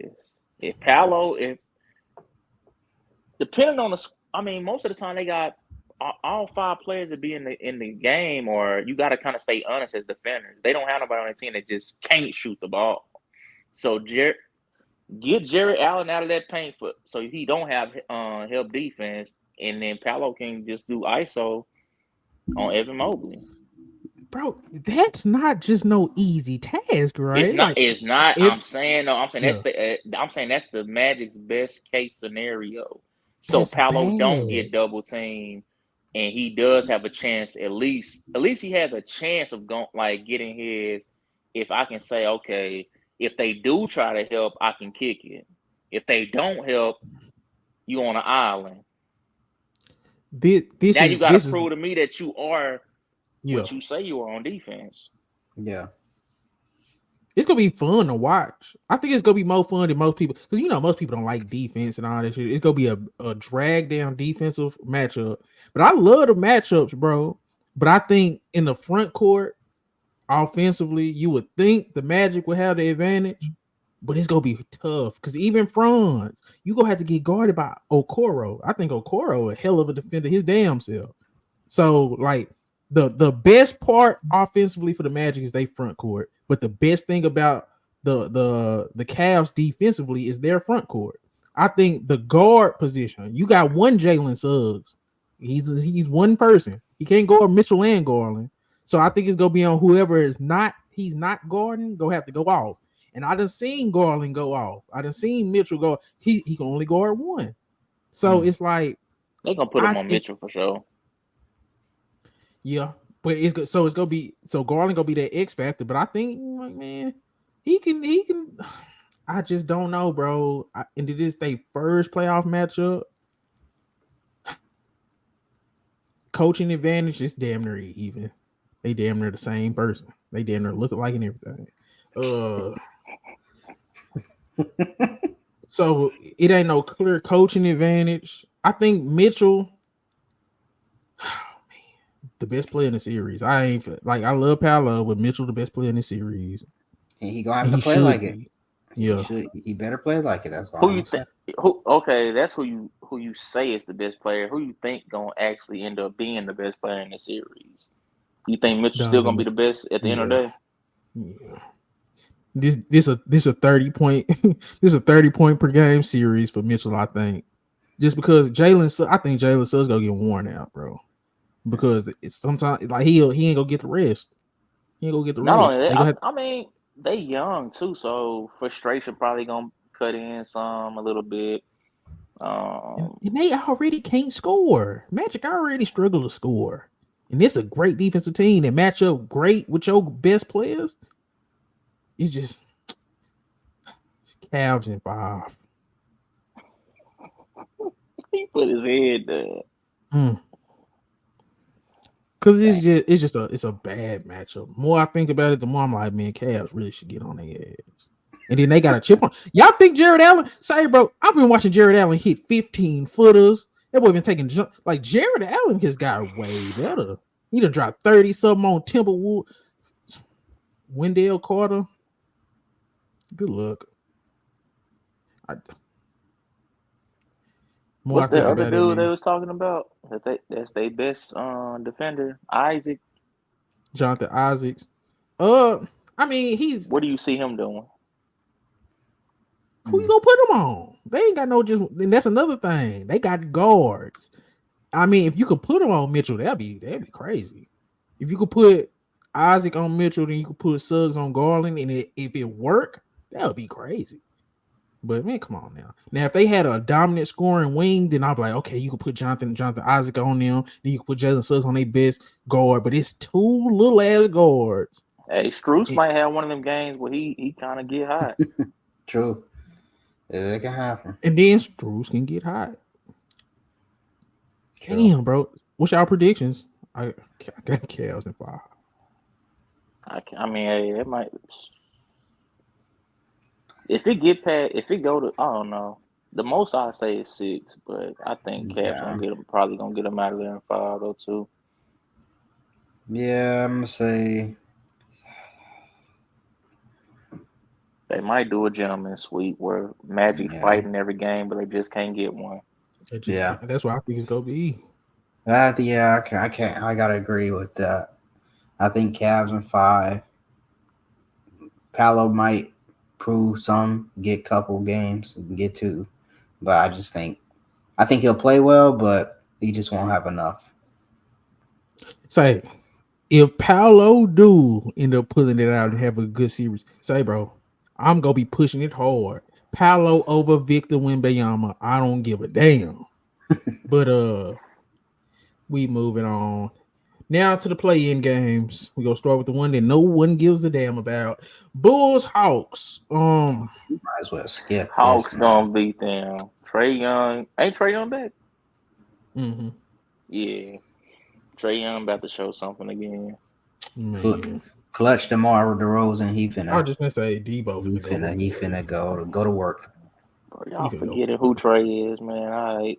Trae about to Trae remind forgot y'all. who Trae is. Trae about to remind y'all, man. It's been a while. Trae came back. They started losing again.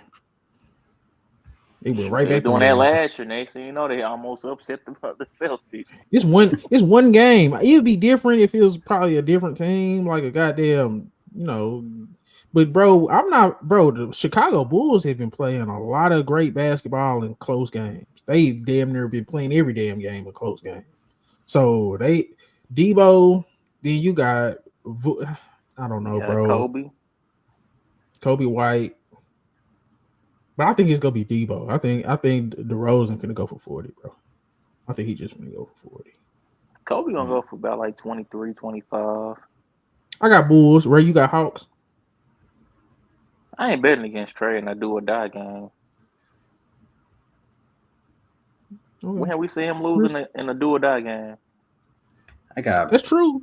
But he coming back off injury and he ain't been looking too hot, bro. That's why I got the Bulls. I got the Bulls. Yeah, that's enough of that. We ain't gonna get into them. Who non-factors? Warriors Kings, another game no one really gives a damn about too much. It should be great theater. Because both teams damn near underperform, both in Cali. Great guard play. Big, kind of eccentric. Two teams that just seem like they just cooked. Facts. With that being said, I got the Warriors, bro. I got the Warriors, bro. I just think the Warriors. The Kings gonna go outside, and I hope people will realize all that Sabonis is not making no All NBA team this year. I think he'll make an All NBA. No, he'll make an All NBA, but he'll make all no. Don't start a Sabonis now. I've been telling y'all Sabonis wasn't it. He'll make a third team, but He not finna let them out to play. Episode where I say he was making All NBA, DJ. You were seeing him, bro. No, that was Chris. The other Chris. That was Chris. But no, Ray was defending Sabonis too. Look what he's doing. He's doing double. Don't give a damn. That's when I was talking about what's it called when Fox was hurt and he was holding it down. I wasn't saying he All NBA though. And what I say, that shit cute. Them niggas still go suck.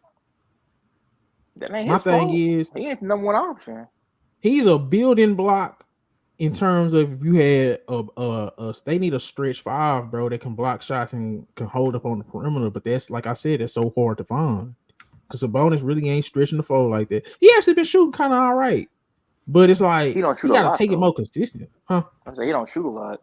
Yeah, he got to be like, bro. It's just something about Sabonis that's just if he gonna walk on that court and see Draymond and Looney over there and freeze. Trace Jackson Davis, like this ain't even the same Warriors team. They a little bit bigger, bro. That's a big ass team a little bit now. Now that you got Trace Jackson Davis, you got Kuminga, you got Draymond.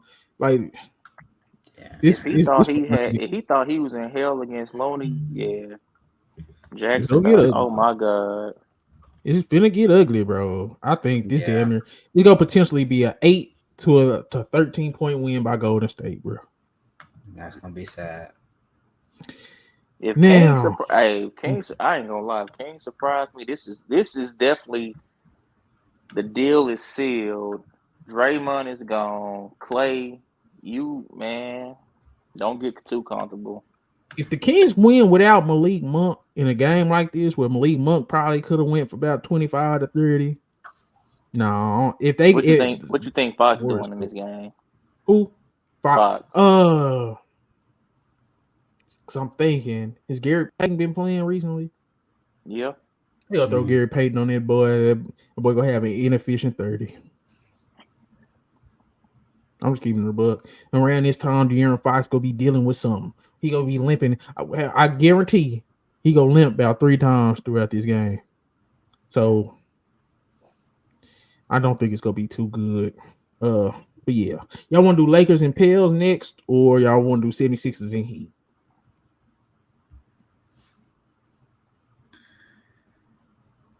I do Lakers and Pels because I'm gonna do this because the season series, the Lakers have actually been on the Pelicans' ass.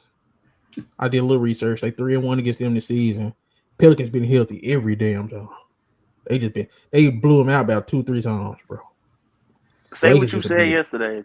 I'm sorry. I apologize. I was wrong. Lakers been. I'm saying, say what you said yesterday about what the Lakers are going to do. I think the Lakers trying to duck their taco against the Nuggets, though. That's the thing that I'm worried about. If they wanted to beat the Pelicans, they could. But I think they gonna duck their taco. They don't want this. You think they gonna risk not making the playoffs at all? They'll beat the hell out of either the Warriors or the Kings, man. We struggled. Hey, AD ain't ever beat Sabonis. AD can't beat Sabonis, so you don't get that chance to see. LeBron, I don't like LeBron, but bro, Sabonis ain't stopping no damn LeBron from getting no damn playoffs. I think ideally, yes, it makes a lot of sense for them to go against the OKC Thunder and whoop up on them young boys. Yes. But I don't know if I'm risking. You think LeBron is risking not making the playoffs at all? I got the Golden State Warriors and Sacramento Kings. This ain't no damn risk. The Golden State Warriors end up hitting every single shot in the book, and then what you gonna do?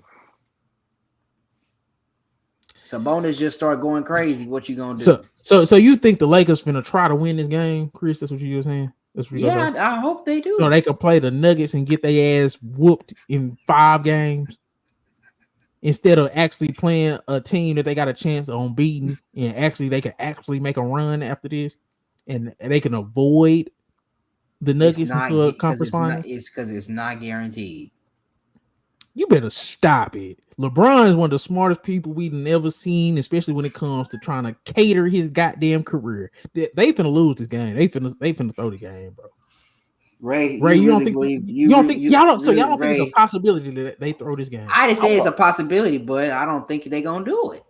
If I'm the Lakers, I'm winning this game, and I'm knocking out one of the heavy hitters in the first round. Bro, that's my mindset. We got a chance. We got a chance to knock out a heavy hitter in the first round. Right. Because if we don't play them first round, guess what? We got to see them in the third round again. So you think the Lakers is gonna try to beat the Pelicans and get the Nuggets? Like, you think that's they go? I'm saying if I'm the Lakers. But I'm asking you, what do you think they're going to do for real? I think they're gonna win. Y'all so fake. We're gonna watch the same game. We're gonna watch the same game tomorrow. You're gonna be like, these dudes idiots, man. They really won the game. That's exactly what you're gonna say. If they do it, I'll give them some respect. But if they lose and stuff looking a little iffy, I'm gonna know they threw the damn game, bro. Because I just think it's just smarter to play the Thunder, and you can avoid the Nuggets all the way to the conference finals. And who knows? Maybe they can get their ass knocked out. Yeah, it's smarter, but it ain't guaranteed. What's it gonna look like if they get knocked out? The only thing guaranteed, they getting their ass whooped in the first round by the Nuggets. Even if you get out this goddamn play-in, if you beat the Pelicans, you're guaranteed going home in the first round. I'd rather go up against the Warriors or the Kings in a win-or-go-home game than get my ass whooped in a 7-game series against the Nuggets, man. I think that's a safer bet, even if it's a one game. But then you would have to kill your boy SGA and J-Dub. Sure would. And I'll do it. Depending on how they play. See, this is my thing. I'm an equal opportunist. I'm looking for who's the best player. If you say you the best, you in the MVP conversation, you the number one seed in the West, I want to see it. I want to see it. Just because I like a motherfucker don't mean I ain't gonna keep it real. My eyes, I ain't gonna tell no lies on my eyes. You know what I'm saying? I'm just saying, bro. DJ. So y'all got the Lakers? I got the Lakers. Where you got the Lakers too? It's gonna be in embarrassing fashion, just like the other day. LeBron not gonna play about no playoff spot. And they beat the hell out of them in the in-season tournament too. That's why I said he ain't gonna play about no. And then LeBron gonna walk up to Ingram after the game and say, "Yeah, this why I got rid of you."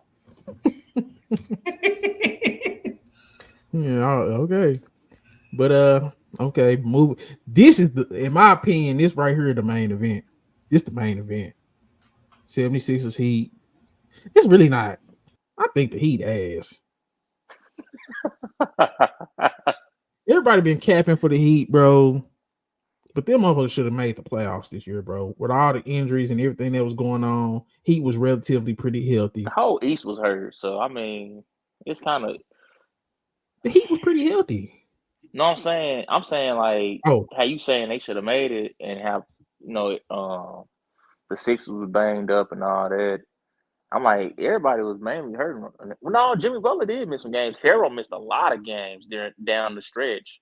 He missed like almost 20 games towards the end of the season. And they could have used him in some of those games because they were struggling to score. But no.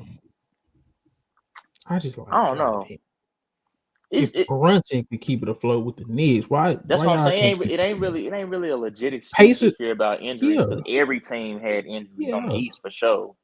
So you saying just the Maxey 76ers and the goddamn Brunson Knicks, the goddamn Magic and the Pacers? Nah, you should have got one of them goddamn 4 through 6 seeds. But what you think gonna happen in this game? Embiid better dominate. He better. Embiid like he's supposed to play. It shouldn't even be a discussion on what the outcome is. I know people gonna say, but playoff Jimmy buckets. Embiid supposed to show them who Embiid is.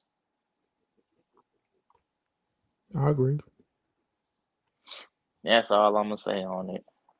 So that's my take. I'm assuming that the Sixers is gonna handle business. That's what I'm assuming. And they've been real good every time Embiid and Maxey played. They done beat the best teams in the league. They done beat Boston. They should have beat Bucks on opening night, but Damian Lillard just he clutched up. But if you go through and look at it, they done whooped on everybody. They whooped Minnesota. They whooped Denver. Now, did Embiid duck some motherfuckers? Yeah. He didn't let nobody get their lick back. But the first games and the first go-arounds, they pretty much beat every contended team except the Bucks, and that game could have went either way. So I think the 76ers fully healthy, even going back to the start of the season, they've been one of the best teams in the league, fully healthy. And we were seeing at the beginning of the year how it was just playing out. We was like, hey man, we could get an Embiid Jokic finals. And I still think they could be on the table. Now, especially if the 76ers get that 7 seed. So I think they get that 7 seed and they got to play the Knicks. Ooh, they beating the hell out of the Knicks, right? But so you got 76ers? Yep. So what everybody was trying to give the Heat the benefit of the doubt, and I had a problem with that because at the end of the day, eventually you gonna be what your record say you are, and all this benefit of the doubt motherfucker we getting, I don't think Jimmy Butler the same dude, bro. How you feeling about Jimmy Butler right now? I don't think he the same guy. I think Jimmy I mean, he got heart. He gonna play hard. So I don't expect him just to lay down this game. But far as like carrying them into the playoffs again this year, I don't know. I don't see that happening this year. Not in this situation. I don't expect him to lay down. It's just so This the hard for 7th and him to 8th score. game. Yeah. This is the 7th seed. So, Okay, so yeah. they So get another game. they might lose this game, but they gonna beat whoever they play next game. And that's what happened. Didn't that happen last year or the year before? I can't They remember. lost the first game. They came back and I think they played. No, they lost to the Bulls. I want to say. No, they didn't lose to the Bulls, did they? Or maybe they played the Bulls the second game, and that's how they didn't get. They ended up getting in the playoffs. But they lost the first game and they played the second game and getting in. I want to say that it might have been last year they did that. It's possible. Let me go through it. Let me see. Because my thing is, man, I'm just not finna. Don't count them out too. They might. I got them losing this game, but I don't got them losing against whoever they play next round. I don't care even if they end up the 8th seed and they play Boston, they getting their ass whooped this year. I don't care what nobody say. It's not going to be close. It's not going to be good. It's going to be a 5 game. Do you think Tatum and Brown going to take it personal? Man, they should, just or you saying it just, man, how old is Jimmy? Jimmy Butler 34 now, bro. He can't stick with no Tatum and Jalen Brown now. You know how many times he done pump faked? Like I done seen, bro. It gets to the point where Jimmy Butler, before he take a shot, he pump fake 6 times. I'm damn near counting at this point. He trying to pump fake, get to the free throw line, or he trying to pump fake and get to that little step through. So he playing goddamn pickup basketball at the rec at this point in his career. And I think the athleticism we seen from him like 2-3 years ago. Real fast. Oh, it's real fast. It's real fast. And I just think it's not gonna be the same. You can't keep turning it on at 34 and turn on these Super Saiyan powers, man. I'm not. No. You're 12, 34. Then you got the Celtics in first one. No. As much as I don't like the Celtics, as long as these games ain't close, which I don't think they will be, because he can't score. He do not put the ball in the basket, bro. So you think? Do you think the Bulls beat the Heat then, or like every game the Heat in is gonna be a drag out fight 'em game? But they lack of scoring, bro. Even with Tyler Hero don't play good against physical defense, and all these games will be physical. So Tyler Hero, unless Tyler Hero, Terry Rozier can really supplement for the scoring of Jimmy Butler and Bam, and if they all 4 of them gotta be on. That's what we failed to realize, because all of them combined, it's gonna take 4 players to get 80. So that's my main thing with that the scoring, because if you look at Embiid, you look at Maxey, they damn near can get you 65, 62, something like that. Then everybody else can fill in the gaps. But when it's Jimmy Butler and Bam together, they might get you about 35, 38, 40. It's going to take a Terry Rozier. It's going to take a Tyler Hero. It's going to take 4 guys getting to 20 plus for them to win. And I can't count on that in the 7-game series. I don't see it. Now, could they beat the 76ers? Yeah. Do I think it will happen? No. I just think they can't score enough. The defense go always be there. It's go always be physical. The coaching go always be on point. But at some point, that Jimmy Butler superhero shit is not gonna work. And I think this the year is not gonna work. What's my boy name over there, man? Who? Jaime Jaquez? Not him, but him too, though. Duncan Robinson. What's the other dude from last year that just Jovic? No, Caleb Martin. There you go. You don't think those guys can have this? It's a do or die game, and all it takes is just one spark for somebody to catch fire, and you can't keep up with that spark.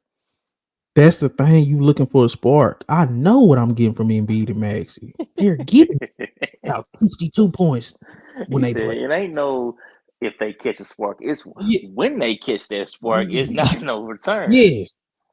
Because my thing is, what if goddamn, bro, they averaged combined 62 points together. Embiid and Maxey. One getting 27, the other one getting 34, 35. That's damn near on a daily basis. What if they go off, right? I ain't gonna lie.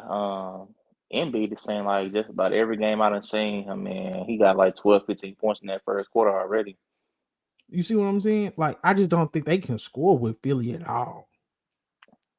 And then just, the next playing game, we can get there when we get there. But this game, I damn near give them a goddamn 15% chance to win. All that grit and What you think the grind. final score gonna be? Like, what do you think the point difference gonna be? This shit fucking around be like, because it's gonna be physical, gonna be like playoff type of game. I'd say it's gonna be like 108 to like 94, bro. Some shit like that. I don't see, man, them dudes ain't gonna crack no goddamn 100 points. And then they all them niggas trying to get to the paint.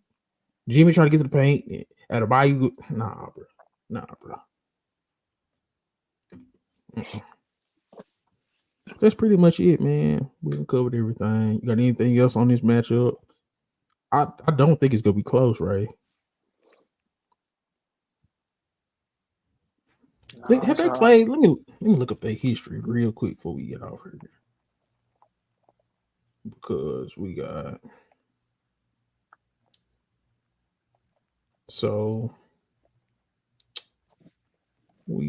the bar. So we got Philly Heat and playing. Let me see what they did over the course of the season. Let me see who played. So the series tied 2-2 in the regular season. The Heat beat on, was everybody healthy? Nope. The first game, Embiid didn't play.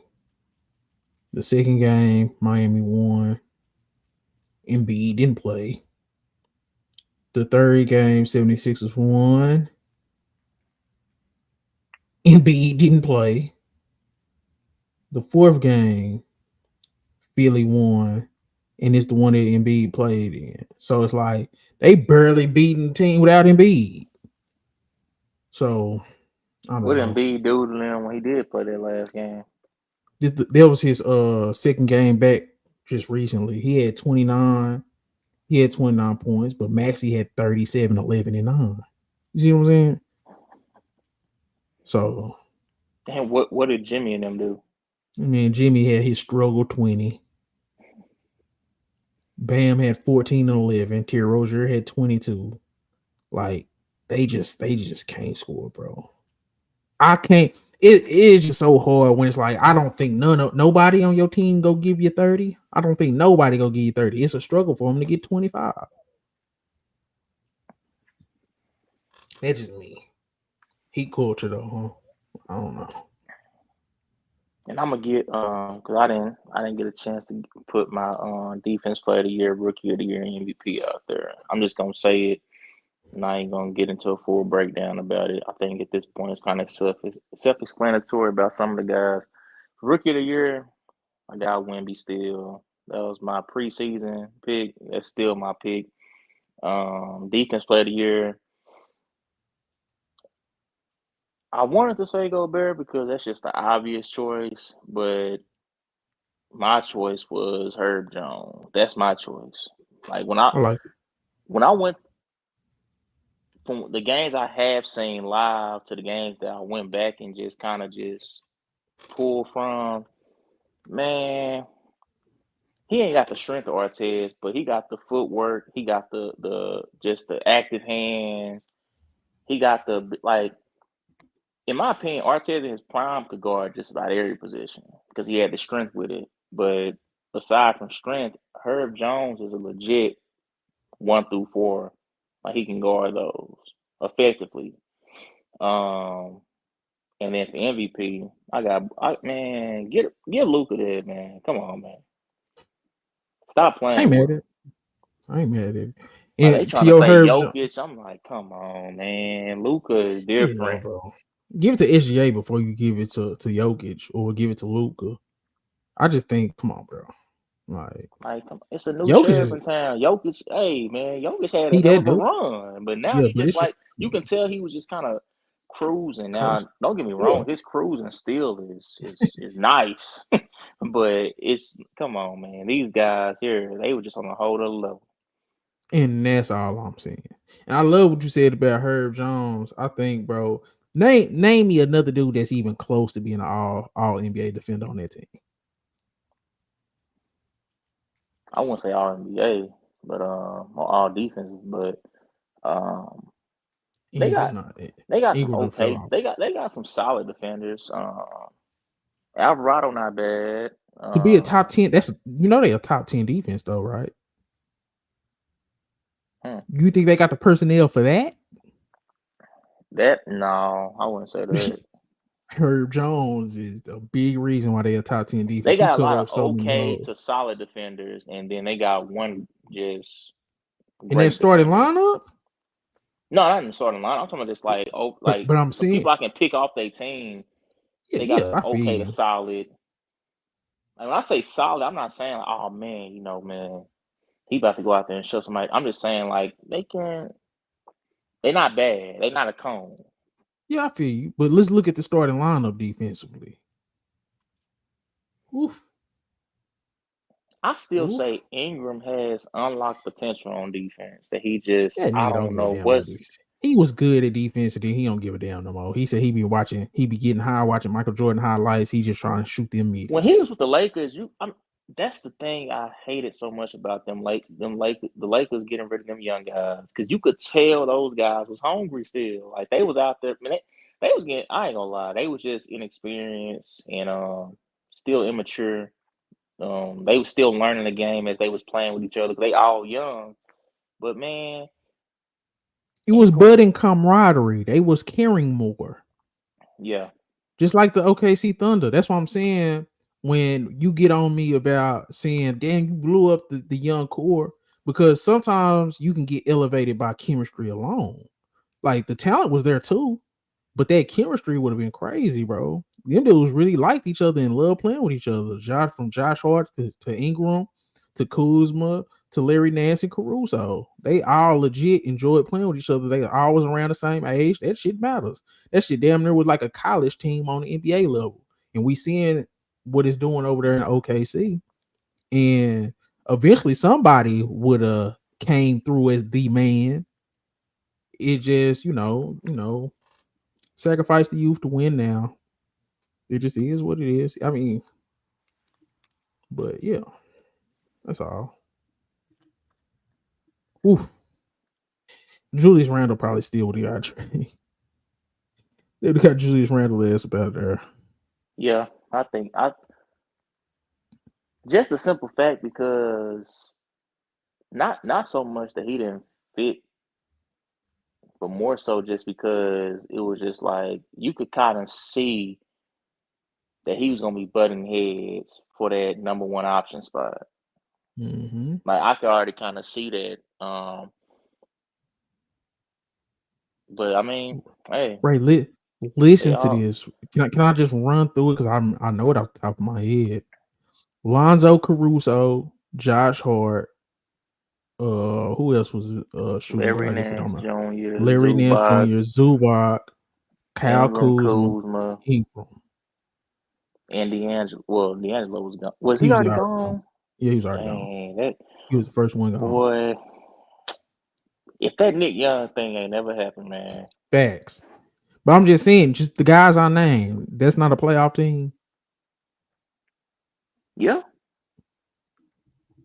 And just who knows what Mo would have got for Julius Randle, or probably, you know what I'm saying, who else they would have got. They would have packaged something, and then somebody could have signed. I'm just saying, man, you just never know. And who knows, Kuzma maybe would have actually gave a damn. I'm finna say, for somebody who already had confidence that was just already like skyrocketed, and then you win a championship, that dude said, man, I ain't gotta do nothing else. I'm cool now. He be hooping. I don't see why people don't think Kyle No, Kuzma I'm don't saying be he hooping. just started back caring though. You could kind of tell when he was with the Lakers and after he won that championship, he was like, I'm cool. He was hindered. Everybody got to play a role. Kevin Love down there was on a Hall of Fame trajectory on Timberwolves, even as a loser. That nigga went to goddamn Cleveland and he get in that corner. Like that's just what it becomes, bro. Especially at power forward. LeBron. If you a power forward, you go play with LeBron. You don't think Kevin Love sneak into the Hall of Fame? He will, just because the Hall of Fame is terrible. But I'm just saying, like, you know, our Hall of Fame standards. Okay. But yeah. Damn, Ray. Whatever you did, whatever you was on previously, don't do that no more, bro. I don't know what that was. I'm gonna have to go back and look and see what was going on. Because you sound way better than everything now. What, you on your phone? Yep, I was on my laptop earlier. I don't know. I'm gonna have to see what that was though. But, what you was using, your AirPods? Yeah. That's what I'm using right now again. So at first I thought it was my AirPods, but then when I got on here, I'm like, it had to be something about the laptop or something. I don't know. You use your laptop all the time? A lot? All the time. Every time we go live, yeah. Oh, that's crazy. Oh, you know that. But yeah, man, you got anything else? No, that was it. I just wanted to get the rest of my awards out. Bro, we had a crazy debate about that Wemby shit, bro. I think I cooked.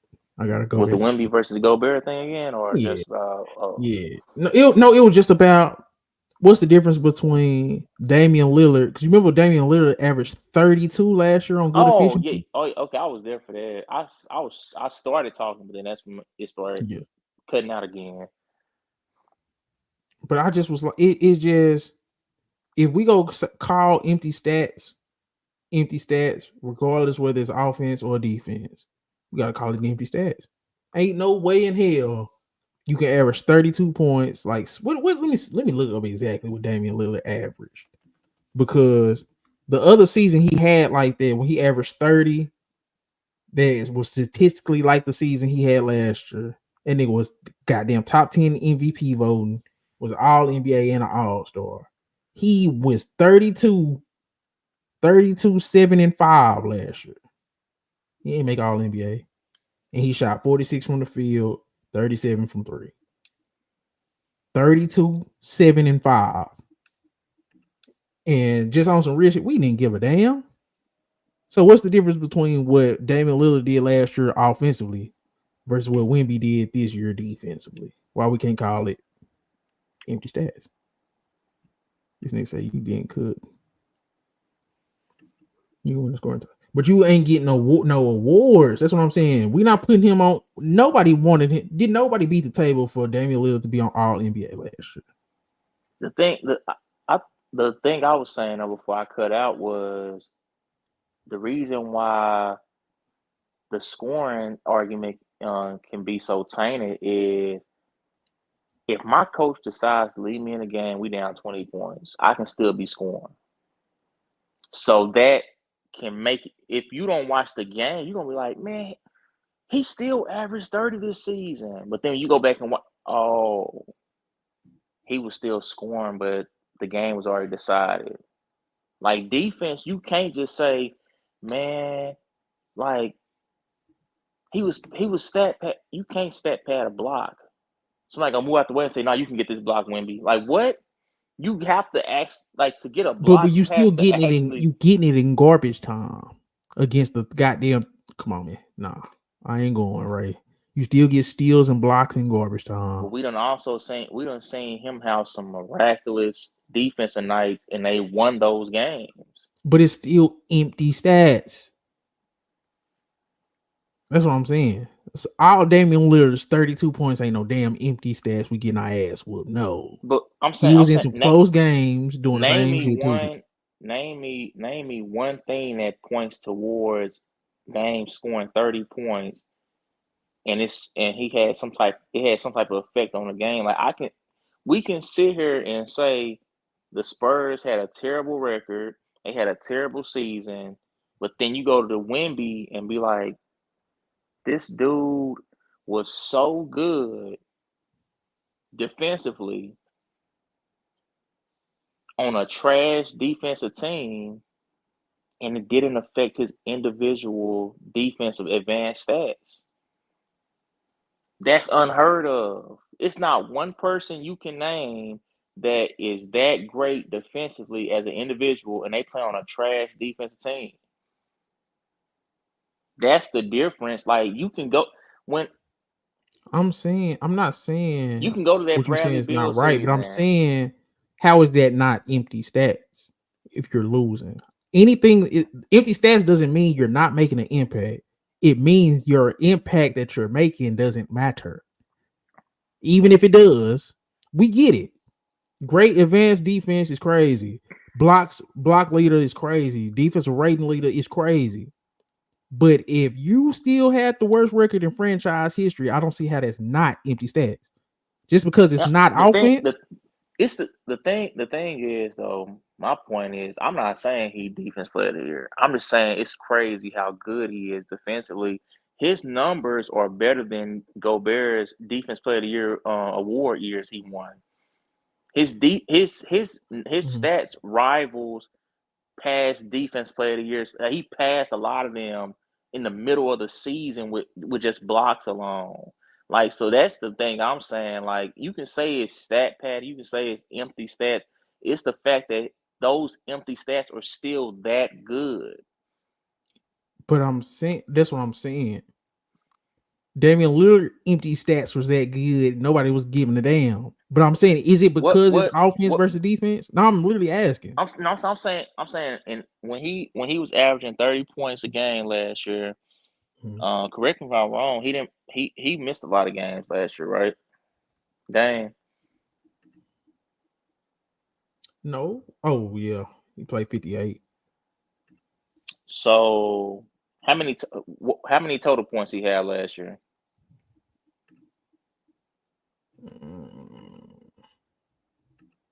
Let me see. Total points. I think I heard about the stat news. So would that be 22, 23? 23. Damian Lillard total points. He scored 1866. That's cool. That's pretty good. What did he shoot from the field? 46 from the field and 37 from three. 22 shots a game. That's also cool. But that's what 28 shots a game. That's crazy. But that's what I'm saying, though. Like, those are the stats you have to lean towards. You can't just say those tell the full story, not just he averaged 30 points a game. That other stuff tells the story.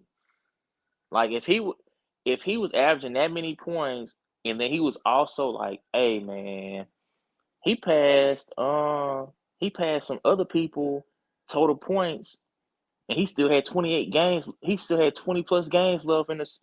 Then I'd be like, okay, yeah, that dude was having a crazy. Even though they was trash, I'm like, man, y'all can say what y'all want. Dude was he was having a crazy scoring year though. Like, if it was something like of that, like, but just to say he averaged 30 points, it's a lot of times we done seen people on trash teams average 30 points.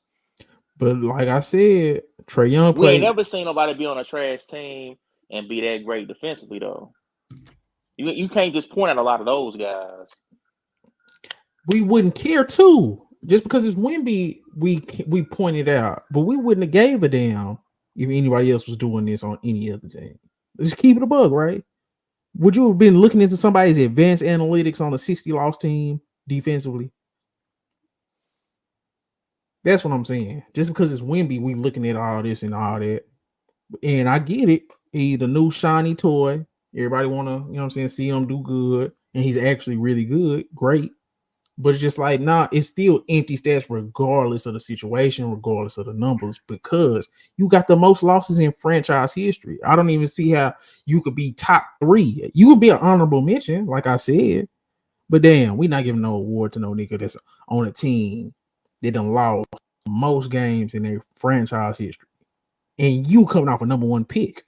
You a number 1 pick. You got even more losses than last year.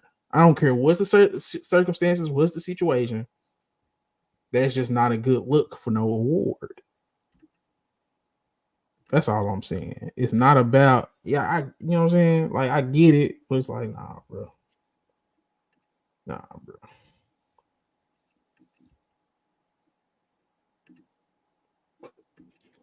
that's it, bro. Like, we can all agree to disagree. But I've never seen nobody in defensive player of the year talks on a bad defense.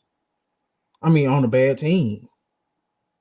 I think we already looked it up. We looking at all the defensive player of the years. It's not been no defensive player of the years on no bad team.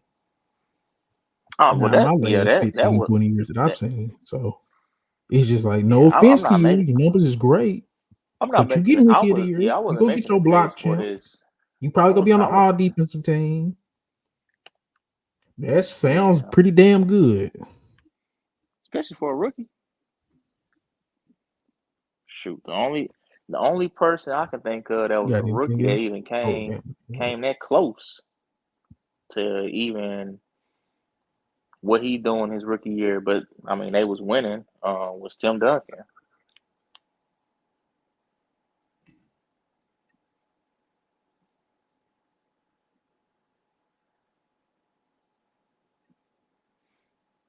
Say it again. No, I was saying the only person I can think of that even had the type of accolades he is going to get and more in a rookie year. I said the only difference was they was winning though was the Spurs when they had Tim Duncan his rookie year. Man, Shaq rookie year numbers was crazy too. Well, no, I'm not. No, you want to talk about just numbers? Okay, I was talking like far as like the defensive accolades. So no, I give you that. I give you that. But like he gonna be on our defensive team, rookie of the year, block champ. That's a hell of a fire rookie. That's a hell of a fire rookie year. But I'm saying it's never been we never gave nobody defensive player of the year. We never gave nobody serious defensive player of the year consideration. Oh, I hear you on that. I'm not arguing that. I'm not arguing he's defensive player of the year. I know you seen them comments on the videos. They was on my ass. Like I'm just speaking crazy. Damn. Hey man, they hoping and kind of like we were so used to seeing people on a top 3 team win MVP, and then Jokic, it was like, okay, I'm about to change that whole stuff. I'm about to shake that whole thing up. Y'all about to do a little bit different. So people are hoping that one day it ain't just about you being in a certain like people always want to change the criteria, the whole grading scale. But I think something should change a little bit. But like in this case, you gotta have a team defense. Gotta play. It's always gonna play a factor, whether you like it or not, whether you think it's fair or not. It's gonna always play a factor. That's all I'm saying, bro. Like defensive player of the year, damn near. I consider a defensive player of the year more of a team award, more of a team success award than damn near MVP. Like I'll take that over that. Like if you say let's say a top 6 seed and a nigga just going off, I'll give him an MVP over a goddamn defensive player of the year on the team, a dude that's going off on a bad team. Just because defensive player of the year, it's like, I don't know. That's a hard individual award to give out on a bad team, I think. But you got anything else? Both my damn headphones had died. No, that was it. But yeah, man, y'all tap in with your boys, man. It's been another episode of Hoopin' Storms Podcast. 23-24 NBA season wrap up. What's your overall thoughts on this season? Too many injuries. Yeah. I kind of figured though when they changed up some of the rules this season, far as about how you can qualify for awards, just how much, because these people bodies not built for that. Not this new era. They ain't. This new to them. I can't sit out if I don't. Yeah. Welcome to the old days. Welcome to the era of basketball we grew up on, where people. No, ain't no such thing as sitting out. If you're not injured, you're playing. Facts. Hey, I don't think I'm this shit. It was people out there, man. People out there missing games because they got a little bloody nose. My tummy hurt. Like, I seen Steve Nash refuse to get off the court with a broke nose that wouldn't stop bleeding. The ref had to eventually just say, "Hey, man, your nose won't stop bleeding. We taking you out of the game indefinitely. Like, nah, you done this game." And we seen yes, it's random, but it was a boxing match. Dude had a big ass gash on the top of his shit, and it was like just dripping all the way down. Nigga fought 6-7 more rounds like that. He go to the corner, they do a little something, and even in the corner, they want just he fought like 7 more rounds. It's like say, where the intestinal fortitude in basketball? Where is it? But yeah, man. This concludes another episode of Who's Doing Podcast. I'm Daignault Ball. That's Ray. Shout out both Chris's who's with us, man. Great season, but riddled by injuries, especially on the east side. But I think the West almost had like 6 50-win teams. They had like 5. And then one team at like 49. So it was crazy West, crazy East. Came down to the last game for multiple seeds in the Eastern Conference, just like the West. I feel like it was a great season, but it could have been way better if a lot of them Eastern teams would have stayed healthy. But it'd be like this sometimes. But we out of here, y'all. Peace.